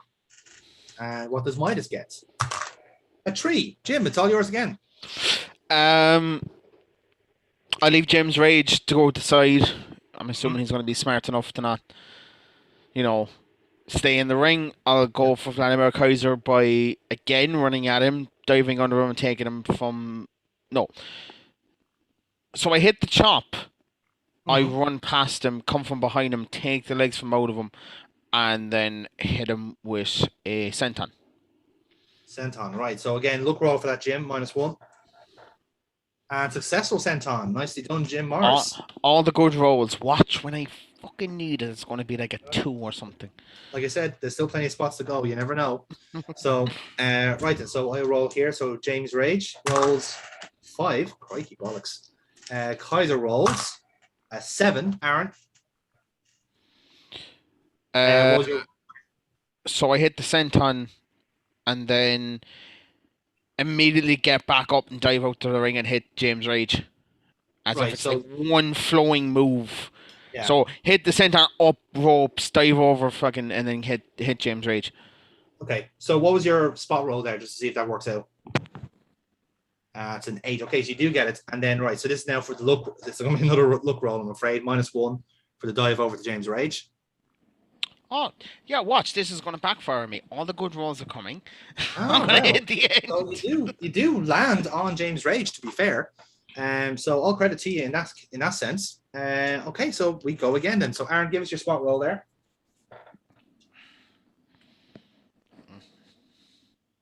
That's a 7, right? So what does James Rage hit? 3. Jesus, no luck on the rolls. And fuck, neither does Kaiser. 6. Aaron, you're still in control. Great. I go back into the ring.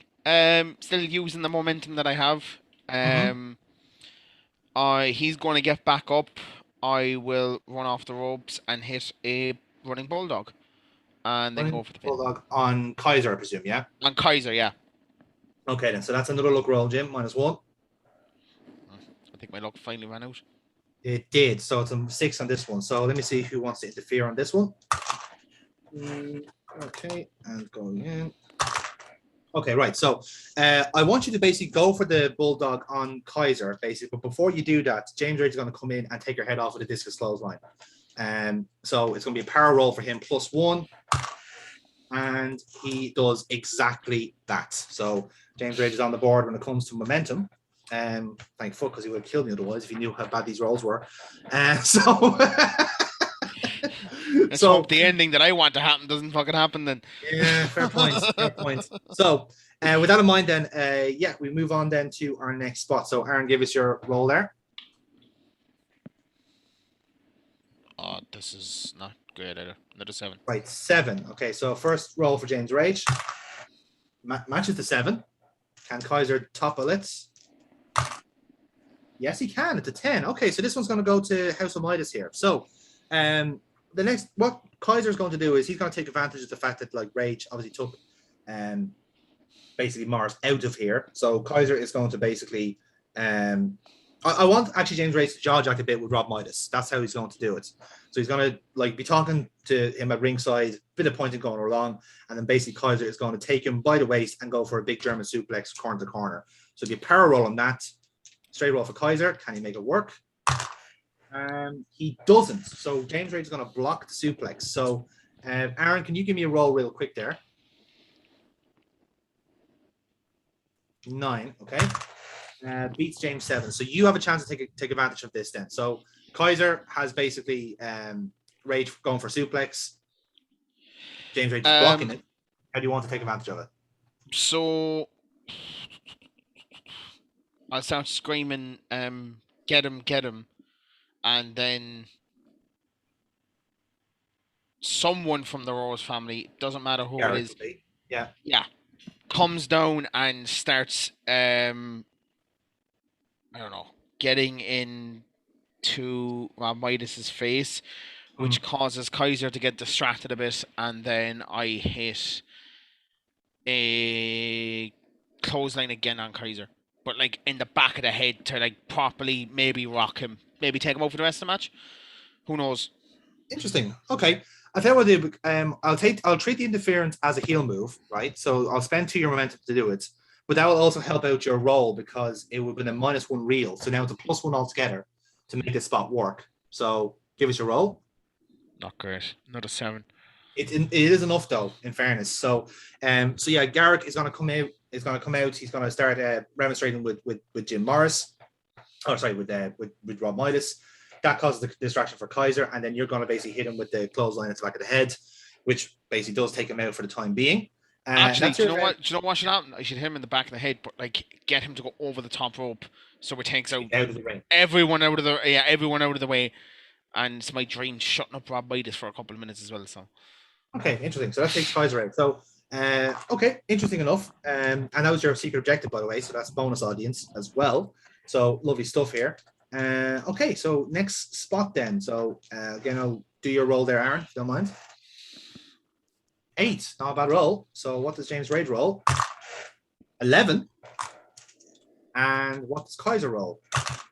F4. Well, that makes sense. Okay, so James Rage is obviously going to take advantage of this as well. So there's going to be a bit of back ringside shenanigans here because obviously Garrick is being shouted at by Midas. There's a bit of kerfuffle, and basically I just want to kind of cut it. What would make sense there is that when I knock him over and I knock Rob Midas down, I start laughing a little bit too much, and then I turn around and then whatever Rage hits me with. Yeah, I like that as well. I like that. That makes sense.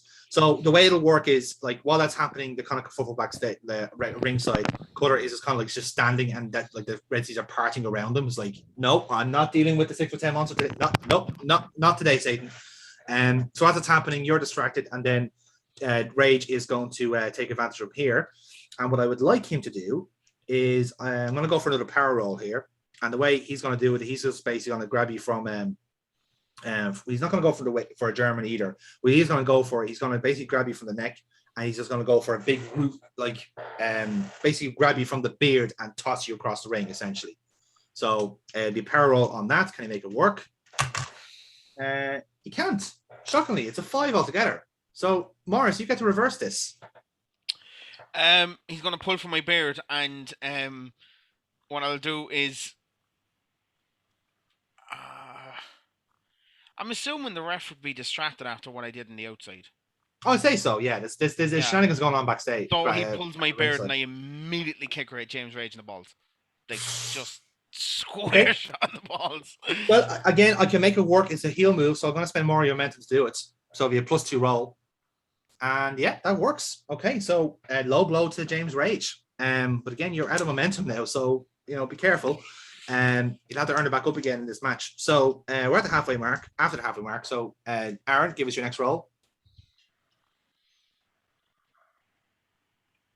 8. Okay, so what does James Rage do here?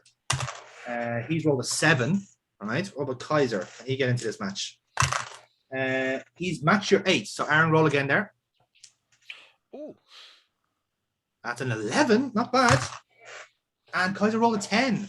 So Aaron, you're in this still. right. After I kick James Rage in the balls, I immediately go for a DDT, and I just spike him straight to the mat. Kaiser comes in, and what do I do? I'm trying to think of something that'll take like the 2 of them. A double DDT. Yeah, let Kaiser come in, and then I hit a double DDT in the 2 of them. Yeah. Fair enough. So that'll be a work roll altogether. So that's a +1. And it's a 9. So momentum back. Oh, it's a 8. 2 4. Yeah, so it's a +1 on that. So Oh it's a 9. yeah. So that's good. And that's exactly what you needed in that sense. So +1 on that. So next roll then is going to be for yourself, Aaron. So give us your roll on that. Let's see what you get. That's a 7, right? So let's see what James Rage gets. 6. Blimey. And what does Kaiser get? An 8. Okay, so Kaiser's going to take control here. So what Kaiser like to do is, so you went for the double DDT basically. So I would like you to kind of go for you're going to attempt to pin on. Well, actually, no. The double DDT works because I can hit Rage with the double DDT, but as I'm going for Kaiser, he slips out of my hand. Okay, yeah, that works. And then Kaiser, I don't know, goes for like dives on the 2 of us. Bit of a splash, a standing splash or something.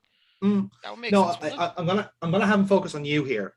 So what I would like Kaiser to do is so you've hit the DDT on Rage. He slipped out of his one, and basically as he's kind of like standing back up, then he's gonna go for a headbutt, shoot headbutt to Morris, and that is a real roll for Kaiser, which is +2. So let's see how that works. He actually fucking needed it, in the fairness. So some actual momentum for Vladimir Kaiser in this match now. Who would have fucking thunk it? So we're rapidly running out of spots here. So Aaron, give us your next roll. And that's an 8, right? So what does Jamie get? 7. And for Kaiser, 8 as well. So Aaron, give us your roll again there. That's a 10 and 6. All right. So Aaron, this roll is yours.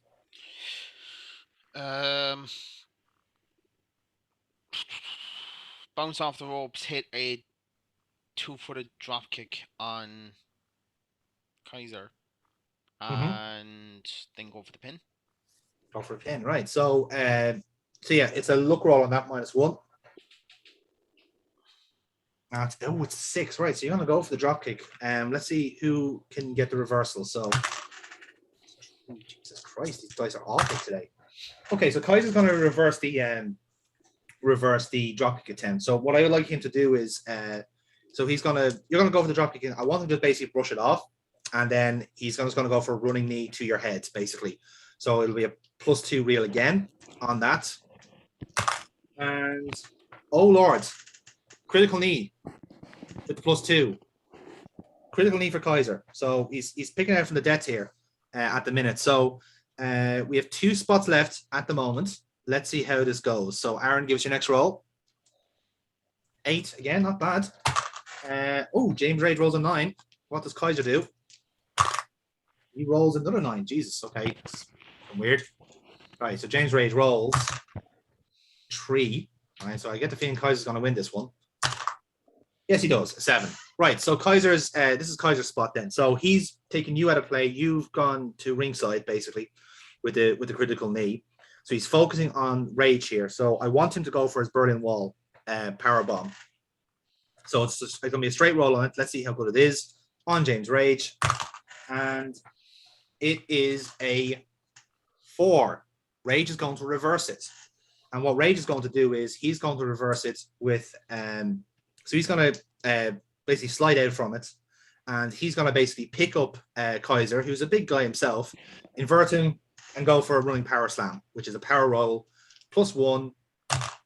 And fuck me, critical power slam at that.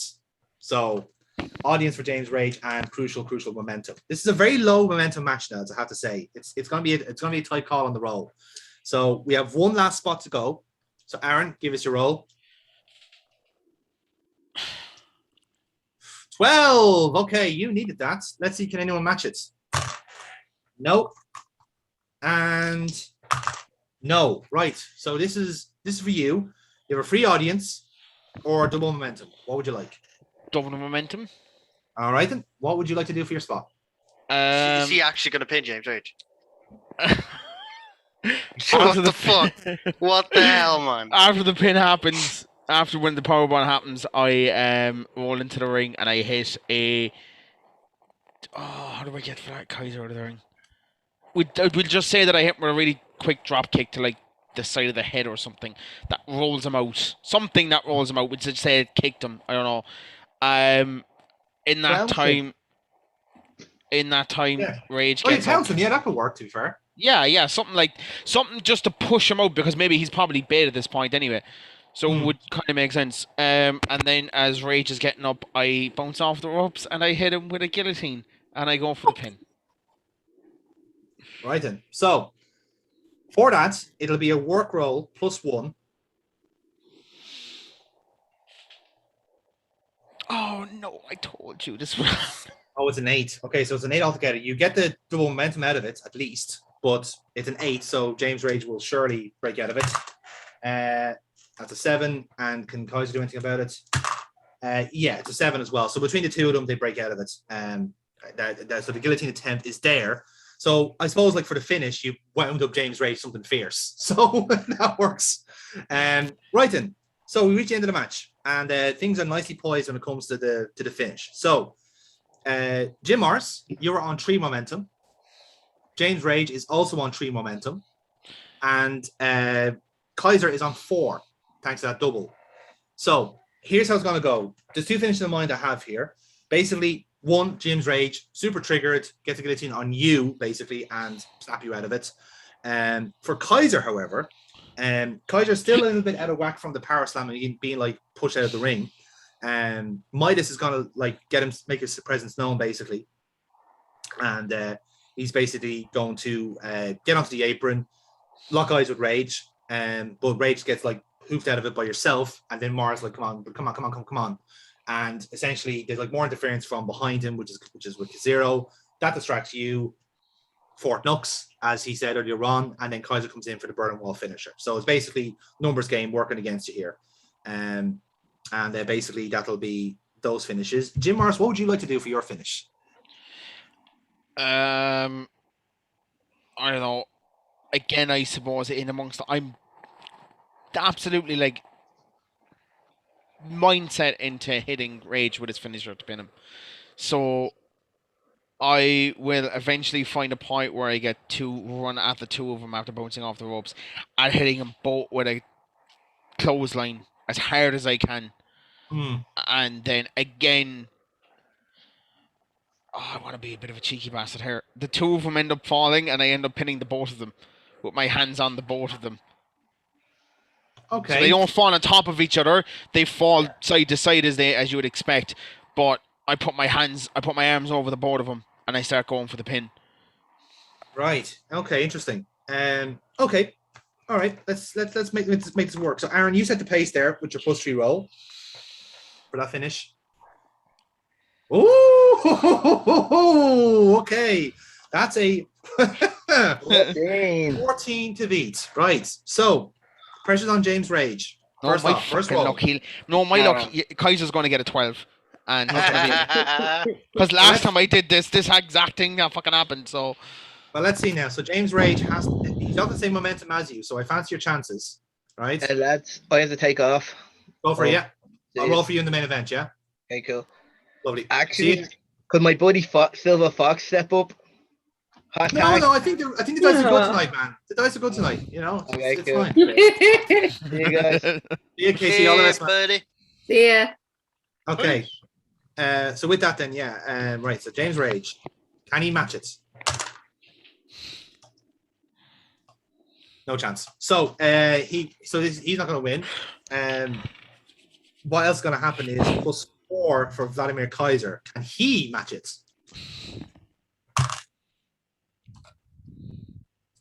Nope. Jim Morris is going to win the match. So, I think here's the way I'd like to do it. Right. I'd like to talk. I will go for your double pin idea. Right. But the way I wanted to work it is that one of them kicks out. Right. So the idea would be that no, it's a double clothesline. You go for the double lariat, and it takes both their fucking heads off, right? And again, all the while, this is happening, there is just like ringside kerfuffle. So Cutter's Garrick is swearing to Cutter, Rose is swearing to Midas, fucking Dahlia's out there, and fucking Kazuro's out there, and it's all kicking off basically back ringside. So while this is happening, all this kind of chaos is when the match finish happens, right? So you run through the ropes, you hit both of them flush with a fucking double clothesline. It looks excellent, right? And basically it's like a 1, 2, 3, ring the bell, and everyone ringside going, what the fuck happened? Ladies and gentlemen, your winner, Jim E. Morris. Fuck Jim Church. The commentators are going to go, well, folks, that is perhaps the result we weren't expecting, but it's a result we got. Jimmy Morris has successfully pinned and won a match against James Rage and Vladimir Kaiser, and that has set the difference. The Rose family now go on top in terms of the standings. Let's look at the replay. So when we do look at the replay, right, so you went for a pin on both of them with the clotheslines, right?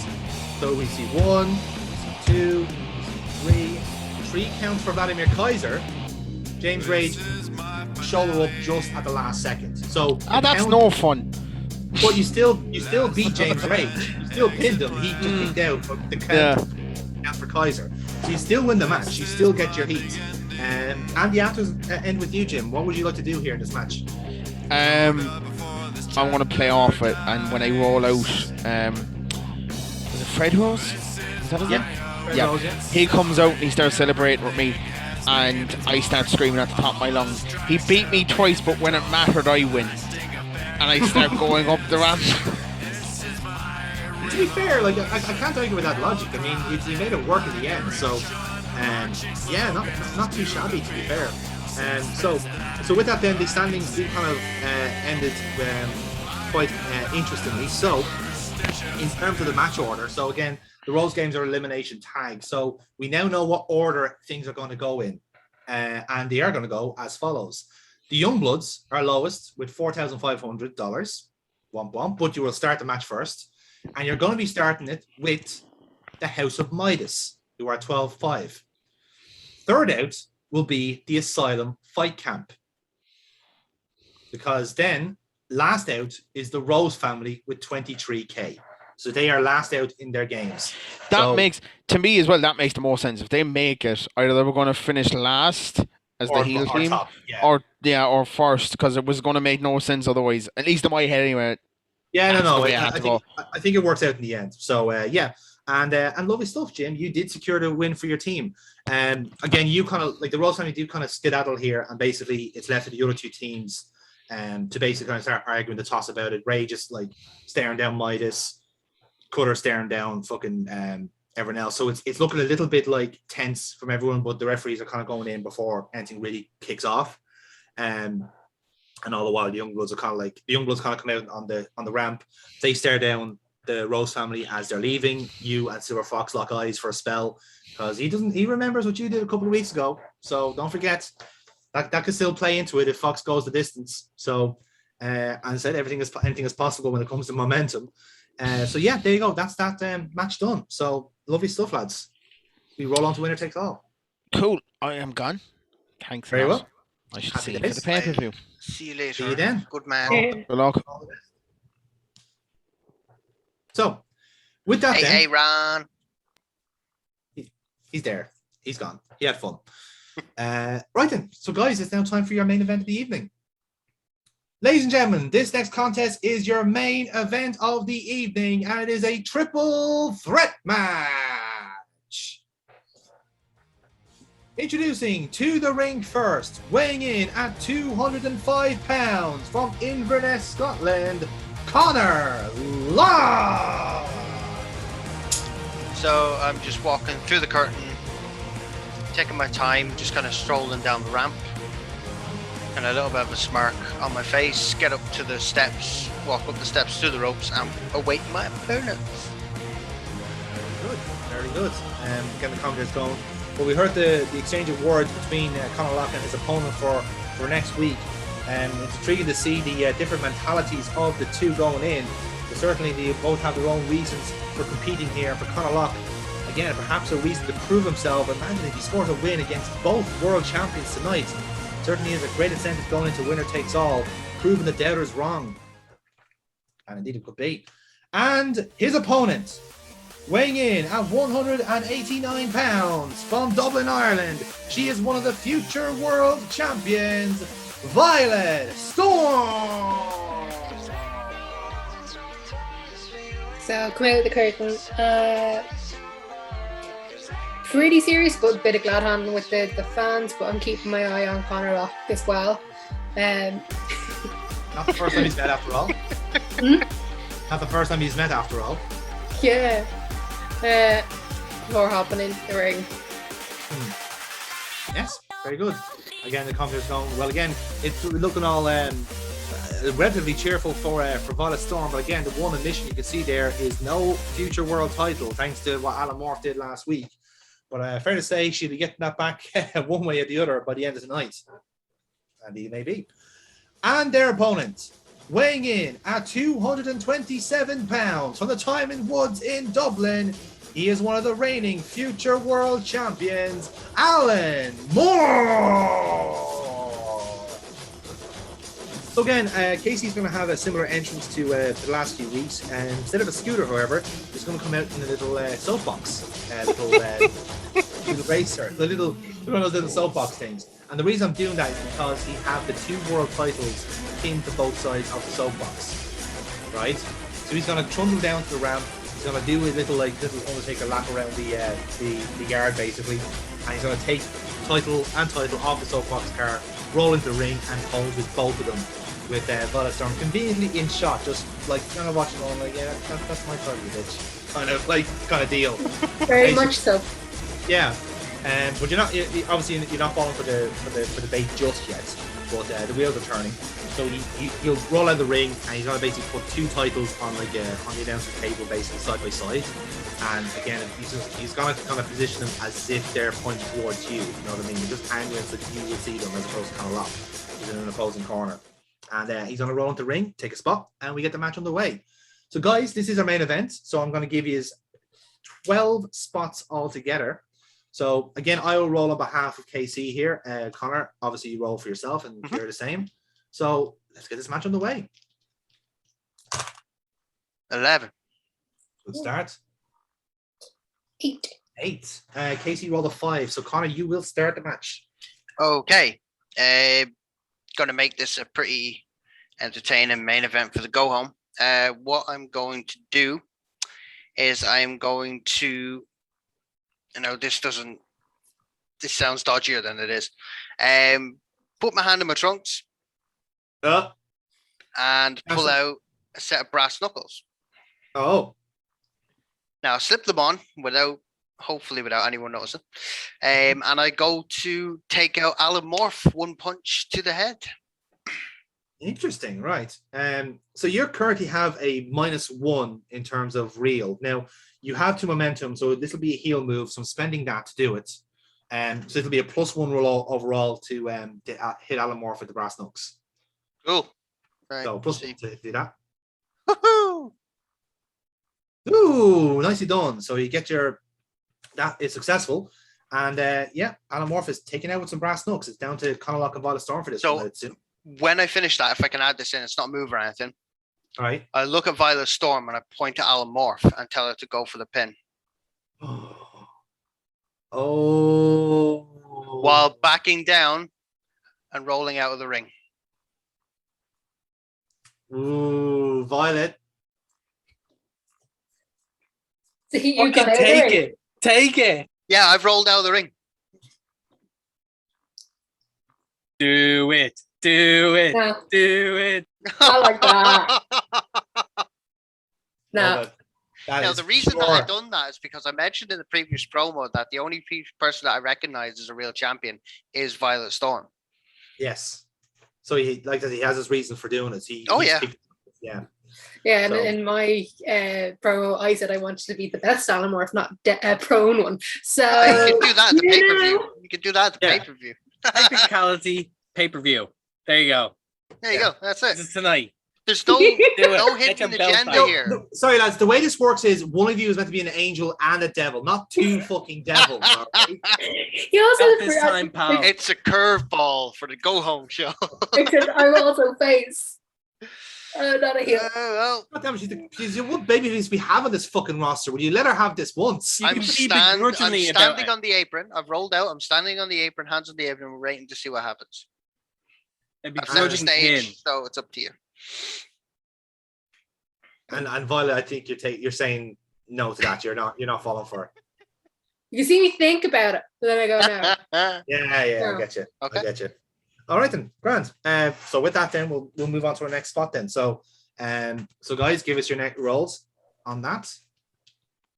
Ooh, 11 for Violet Storm, 10 for Connor Luck, and 12. No, it's a 5. Violet, this spot is yours. What do you want to do? Okay, so is Connor Lock still outside? I'm still outside. I'm stood on the apron. Yeah. Then I want to go for a choke Suicida. Ooh, love it. Okay. Right, it's a look roll +1. Shit. Critical. Critical. Tope Suicida. Love it. That would even work. Fucking have some of that.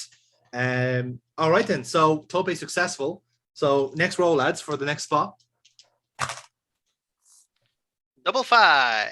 It's a 10. 5, 8, and convenient enough, Casey rolled a 9. So Connor Lock, you take the next roll. Okay, so for the next one, I'm going to roll into the ring and I am going to deck Violet Storm with the knuckles. Ooh, okay, interesting. And again, you have no momentum to spend on this one, so it'll be a -1 reel. You hit it. No, that's it. You make it happen. So nicely done on that. And Is Alan Morph still down? He is still down, yes. I'm going to cover Violet over Alan Morph. He's getting that way. He's one way or the other. He's picked his I love ending, and that. that's what's happening. I know, I love that. I love that even as a no, this works. Dave, you're a fucking godsend. This works so fucking perfectly, right? You'll hit Violet Storm with the brass knuck. So I think the way it'll work is mechanically, because you took the Tope Suicida. Obviously, Violet Storm is taking the adulation of the crowd. She rolls back in. She's kind of like looking at seeing what to do with Alan Morph. So she's kind of thinking herself, like, okay, well, I'll kind of position him for a move. As you do that, then you kind of roll back in, you hit the brass knucks on her, and she's knocked out. That was your match objective, by the way, so well done. So it would make sense for you to basically then pick up the prone Violet Storm and then make the pin happen on Alan Morph. Motion referee to do it. So I will do a custom roll for Alan Morph here. Okay, it's fine. So he goes 1, 2, kick out. When he kicks out, he sees that Violet Storm is the one pinning him. Oh!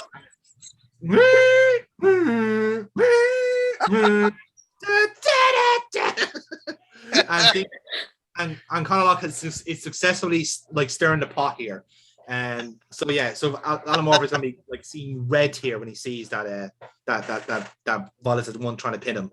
And you have a nice little square off then for the next spot, lads. So lovely stuff here. Lovely stuff.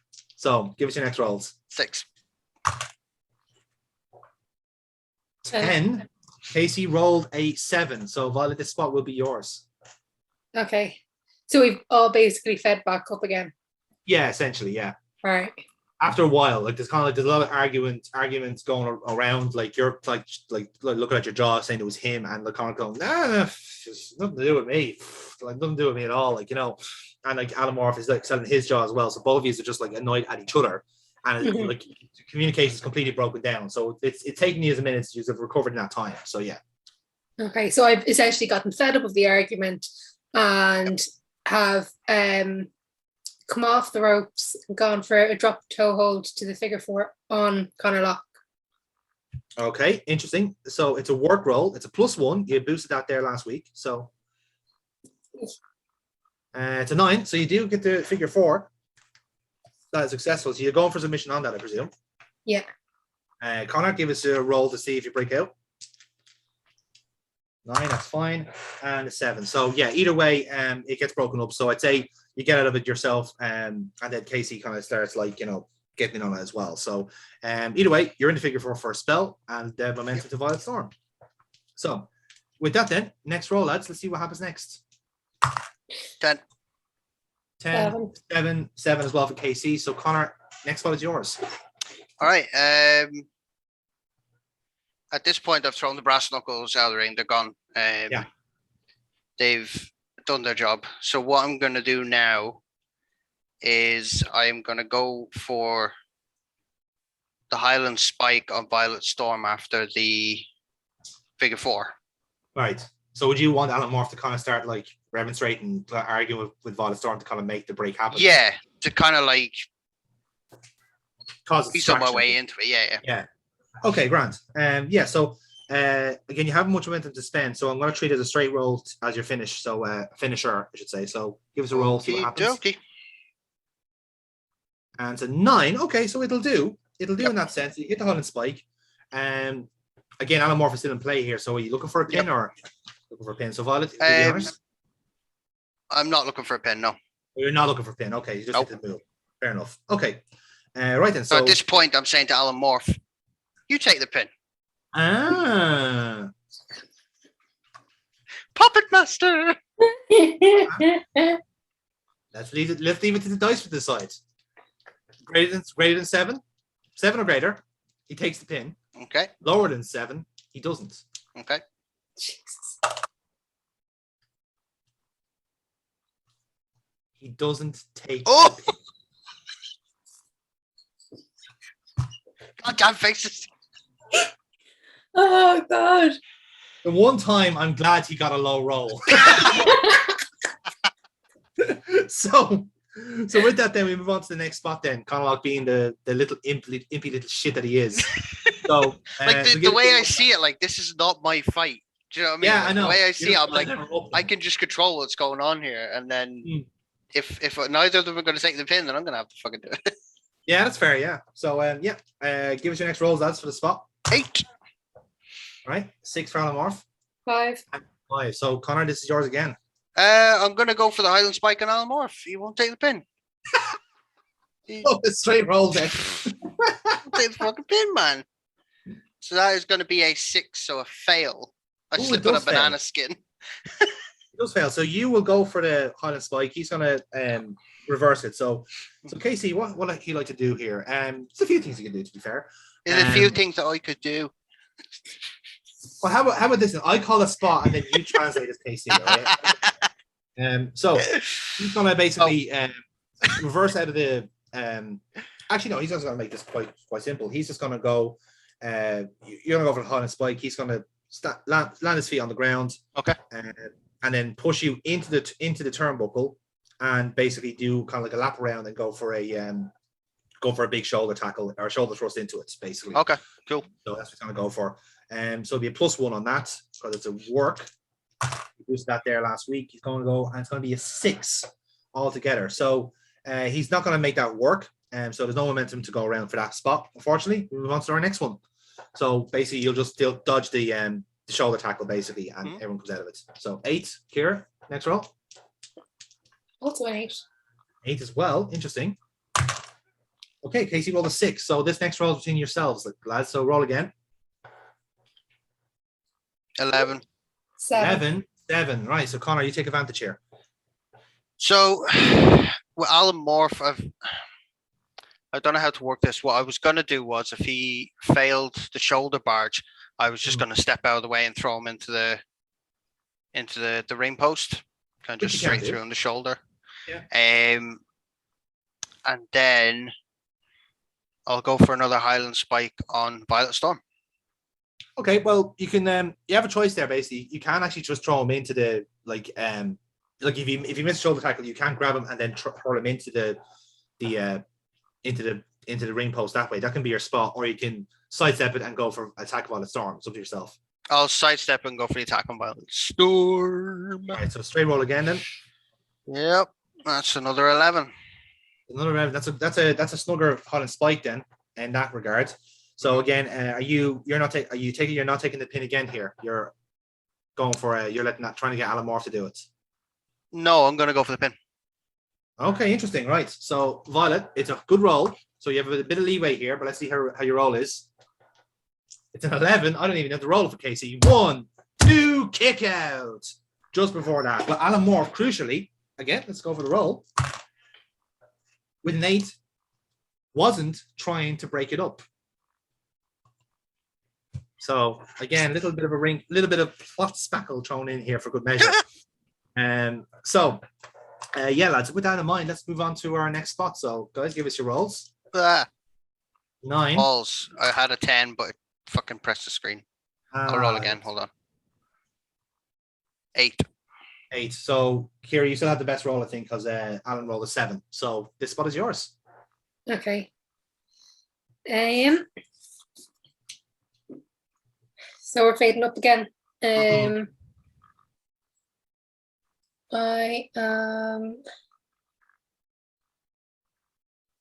gonna go for gonna bounce off the ropes and go for Hurricane Run on Alan Morph. Oh, nice. So it's happening. Look roll. Everyone calm down. 10. Oh, so close to a critical, but it makes it work in a way. You've got momentum from it. So, lovely stuff, lads. Next roll on that.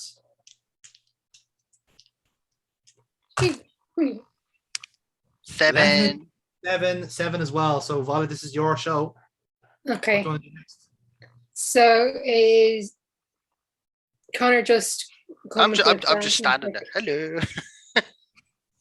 I'm having fun. Yeah. I don't trust Connor, so I'm going to go for a drop kick to get him out of the ring. Okay. Mm-hmm. Cool. That's fair enough. So look roll on that +1. If it 8. And yeah, with the 9. So that's more momentum for Violet Storm here. Good stuff. So yeah, Conlock is out of the ring at the minute. Alan Morph in, Violet Storm in. So let's get to our next rolls. Done. 10 as well. Only a 7 for Casey again. So right, guys, re-roll again there, please. He's both roll the same. Oh. Beautiful. Well, I called a double team on Alan Moore. So it's a double, and when double 12s happen, both spots will happen automatically. So Violet Storm, you're in the ring at the minute, so we'll start with you. What do you want to do here at time of recording? Originally, I just wanted to go for the Gale Force on Alan Moore and go for a pin. That was it. Okay, that can happen, right? Because again, it's a double 12, so this will happen. Conlock, what do you want to do when that happens? So she's going to do Gale Force on Alan Morph. on Alan Morph. I'm going to go for the Highland Spike as she comes out of the Gale Force. Straight to Violet Storm. Okay, right. So this will, again, it's double 12, so both of these spots default happen. Oh, Foxy's had an idea. You can see that. You can see like a light bulb. The wheels are turning. Gale Force Yeah. Right. hits Highland Spike on her, but you put her on Alan Moore for the pin. You get your finish. Done. All That's right, happening. That's happening. Yeah. So both those spots are going to happen, right? Which is exciting. So, Thank you, Foxy. Yes, thank you, Foxy. Indeed. So we're going to go for the pin. So I will. This is going to go down to Casey's roll, basically. So if it's a strong roll, he's going to kick out. If not, it's the finish. Because it's a fucking good finish. I can't argue with that. It's up to the dice to define me. So here we go, lads. For the finish. 1, 2, 3. Ring the bell. Ladies and gentlemen, your winner, Violet Storm. She's just passed. She's completely out. I'm Just gone. out. Now, I have a request. Right. I don't know if you'll let this happen, Okay. but I will ask. Can I take Alan Morph's belt, Mhm. right? Take it back with me to the backstage, put it in my bag, and leave the arena. Right. So it's not a tit for tat. You take the belt and fuck off with his belt. So I I'll like put it. a pin in that. Put a pin in that for a second, right? We'll get to that in a minute because I have a thought on that. Okay. I have a thought. Kira, you've just pinned Alan Morph. You've just got your secret audience, by the way. So well done, you're top of the card again. Thanks to Connor Locke. Without even trying. Thanks, Connor. Not even trying, yeah. So how do you feel? You basically have realized what's happened and you pinned Alan Morph. Talk Yep. us through what's going on here. Confusion. Confusion. Kind of going, okay, the last thing I remember is the Gale Force. What the fuck? But Yeah. okay, I can hear my music. Okay. Not exactly the way I intended it. Mm-hmm. Is Alan Morph kind of coming too? Alan Morph is out. Like He's gone. he took all of it. Like he took the Gale Force. He took the Spike. Because I'm assuming that Spike And he is on took him. a brass knuckle to the. And Brax Knuckles. Like he's gone. He's out. He like, needs a concussion. Yeah. yes. He's got the concussion Okay. episode. Okay, so I kind of moved back, kind of going, oh, okay, right, Yeah. got the win, but well, Alan's gonna kill me at some point in the near future, because he's pissed. Yes. He will be pissed. But I have my eye on my belt. Oh, Yeah. it's in my hands to hand back to you. Yeah. I will hand the belt to you. No trickery at all. Yeah, but I'm still gonna look at you very. No, that's very fine. I will. suspiciously. Yeah. I will hand your belt back to you. Yeah. No Okay, trickery. because- No nothing. Yeah. It's yours. Now, Violet's very aware of the strings you were pulling Mhm. during that match. Yep. No, So fair she's kind of wondering what your long-term objective is. It ain't you. Not to take it personally, of course. So Mhm. yeah, so again, you get handed back your title. So you hold the title. Alan Morph is there, kind of like somewhat coming too. So at this time, Conor Locke, what are you doing at ringside with the other belt? With that belt, I am holding it and walking away while it's dragging along the ground. Okay. Kind of dissing the belt in a way, just kind of letting it scrape along the ground as if it doesn't matter, like it's irrelevant to me. Yeah. And just putting him, well, hopefully put it in my bag, make it disappear. It's no longer there, but it's not gone for good, if you get me. Yeah. I get Just you. kind of a statement thing. It'll be like, I'll return it at the pay-per-view, like it'll be in like his locker or whatever. Yeah. Okay. So what I like the visual of you dragging the title up the ramp, because then I want the commentators to go, well, obviously reviewing what's happened here. So like, it's obviously like Conor Locke has been the devil on the shoulder in this contest. Further, very much like getting that sort of that tension, that animosity that perhaps the main event for Winner Takes All needed. But this is an extra level here. He just seems to have this extra animosity with Alan Moore for whatever reason. Either way, these two are perhaps on a collision course. I don't know. Depends on how Sunday is going to go. But dragging the title up the ramp like this is just the height of disrespect again from Conor Locke. And as the commentators going that, so you was kind of see this lovely kind of panning shot of kind of Locke with the title dragging up, and then he will. I like you to stop at the stage at the top of the ramp basically, and kind of like look back at the title and turn around to the crowds and basically like kind of like point at the title, kind of like mouthing out saying this is a jokey title, whatever it is. Again, a bit of camera trickery going on here. So there's like a front shot, then a side shot of you doing it, and then as you turn around, then guess who, motherfucker? Yes. Well, hello, Mr. Decker. Who? So Decker is in his ring gear. Oh, okay. And we have 2 spots left in the match. So me and you, Connor, are gonna have a little conversation here. Okay. So Oh, it's spicy. so Decker's looking at you and looking at the title, and Yep. you can just hear him saying, "Drop it now." I'm gonna hit him with the belt. Okay, you're gonna go for that, right? Right. So you can. So we're gonna go straight roll with this. No fucking. This is yeah. Okay. We're doing a brawl. We're doing a brawl to end the show here. So, and don't worry, Kira, you're still. Oh, it's 11. Nice. I like it. I was gonna go for chops. Can I top it? Only an 8. So you're gonna hit me with the title. So talk us I'm through it gonna then. crack you with the title. Mm-hmm. I'm just kind of look down on you, just shake my head. You came out in your ring gear to try and get a little jump on me. Didn't work. Yeah. So, yeah, I put the title over your waist. Mm. The scratched, beaten up title. Put it over your waist. Step over you and walk to the back. All right.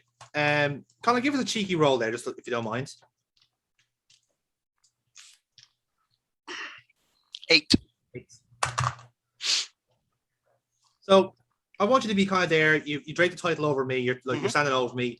You're doing all this sort of stuff, saying "See you at the pay-per-view," and then before you go, grab your Hand arm, reaches my leg. pull you down into a go-go planet, and you're looking at go-go planet, and I have a free arm, so in the fucking head, have fucking some of that. Nice. So I got back up. I say, and again, you can hear them out. You wanted the real Carl Decker? He's fucking here. Come on, then. Come on, get up the fuck. Get up. Come on, let's fucking do this. So again, that's happening at the stage. Yes. Let's go back to the ring, shall we? Because Violet Storm, it was a cheeky roll. It's a roll. Oh, fuck.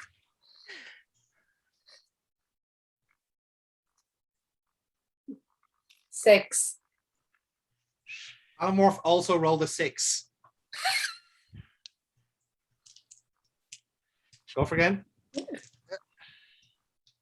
7. A 4. You get one last shot at Alamorph. He's after getting up. He's in the ring. He's jaw-jacking with you. He's shouting at you about the finish. I thought we were friends. I thought we were teammates. What the fuck's going on? And I thought I could trust you. And he's going to shove you. You have a choice here of what you want to do. Fucking leather him. Yeah, fuck Alan, just leather him. That's Okay, kind of like I'll- solution to everything. Just fucking leather him. There you go. So I'll make this decision easier for you, Kira. He's going to go for the Fiat Panda. Okay. Does he land it? No. Okay. Because you got the better roll, he's going to attempt it. And I'm going to give you a chance to either reverse it or do whatever you want with it. But basically, he is taking the initiative and he's going to go for Fiat Panda. So what do you want to do here? I literally just want to go for a straight punch. Because he's not at a full fitness. Yeah, so sure. after all of that, the wax and can just go for a straight punch. And as I hop out of the ring, here, watch the match fucking back. Then come at me. I love it. I love it. That is the extra little needle we needed in this feud. So again, the commentators going, there's chaos everywhere. There's fights on the ramp, there's fights in the ring.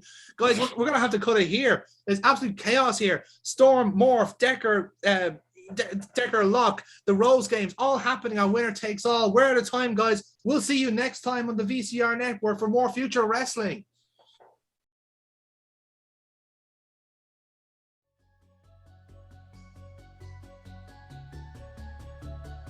Well, well, if it isn't Mr. James Rage.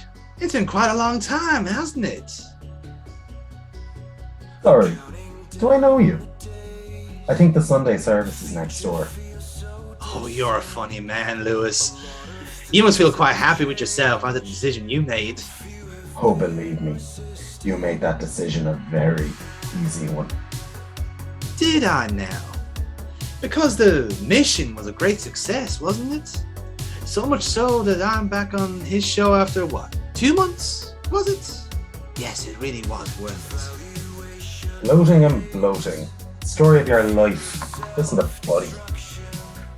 Look, Lewis, I think it's high time to swallow your pride and admit that your little scheme has failed. You and Decker thought you'd be rid of me forever, and yet I'm here. And not only that, I've got creative control. Creative control. It was nice of you to spend your holiday learning some wrestling. Are you going to call me a jobber next? Or tell me that I'm breaking kayfabe because I'm going for a beer with the heels? You laugh now, but be honest, do you really think that I'm going to have you in my creation? Decker won't have a choice in the matter, it's my show. And remind me again, what was it that happened the last time you pitched your own gimmick? The girl you tried to bury ended up choking Jones out in a glorified paddling pool. Pretty funny looking back at it now. You thinking that was a good fucking idea? You always have an answer for everything, don't you? You seem pretty happy with the side you've picked. I picked my side. I made sure that I wasn't in your pocket. Because I'm not in anybody's pocket. Yes. Bravado aside, you obviously think you bet on the right horse. But I would be very careful if I were you. There's going to come a point where this place will be ours. If you want to keep your spot, to keep making your living, I suggest showing some respect. Because one day, it's Decker sitting in that office, and the next, it could be me. Or Midas. Maybe even Casey. Okay, that would be funny. You run this show like you ran your business. We'll hold you out in our fucking ears anyway. Your dipshit son-in-law will be turning people away like he was covered in cow shit. See, this is what I'm talking about. You think we would be worse, but Decker isn't quite the paragon of wrestling himself. Take Cyrus Gold, for example. Where has he been? Even though he's in the opening titles and on tons of merchandise. Fuck if I know. Haven't spoken to him in months. And you're not one bit curious. Not one at all. Sorry, I misspoke. I meant fucked if I care. But anyway, injuries, isn't it? They take time to heal. He'll be back when he's back. Injury? What injury? How bad? What surgery did he get? What's your point, Fred?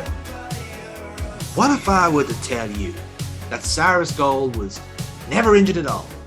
That he's in fact sitting at home filing an unfair dismissal claim against Kyle Decker. Because Decker decided on a whim that he didn't like Cyrus. So one day he just shreds his contract up, blacklists him from all the other promotions in this country. But now you're stretching. Am I? Look at the facts, Lewis. Cyrus not even spoken of backstage.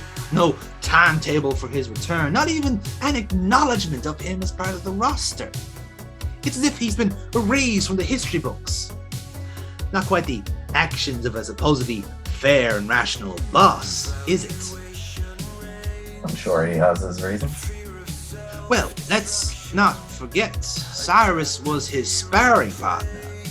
He was led into his inner circle, which, as you know, is a very small one. Not even you, the supposed locker room leader is someone that Decker considers a friend. So, if he can kick out someone like Cyrus, what can happen to you if you don't prove your worth? How many losses can you take before your credibility takes a hit? At which point is your career stall here, Future Rest? And when do you start knocking on the Booker man's door and start demanding some answers?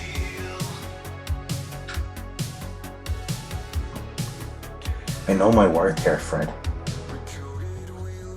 If I have an issue with the boss, I'll raise it with him, the horse's head and all that, rather than gossiping in a car park like a squirmy little bitch.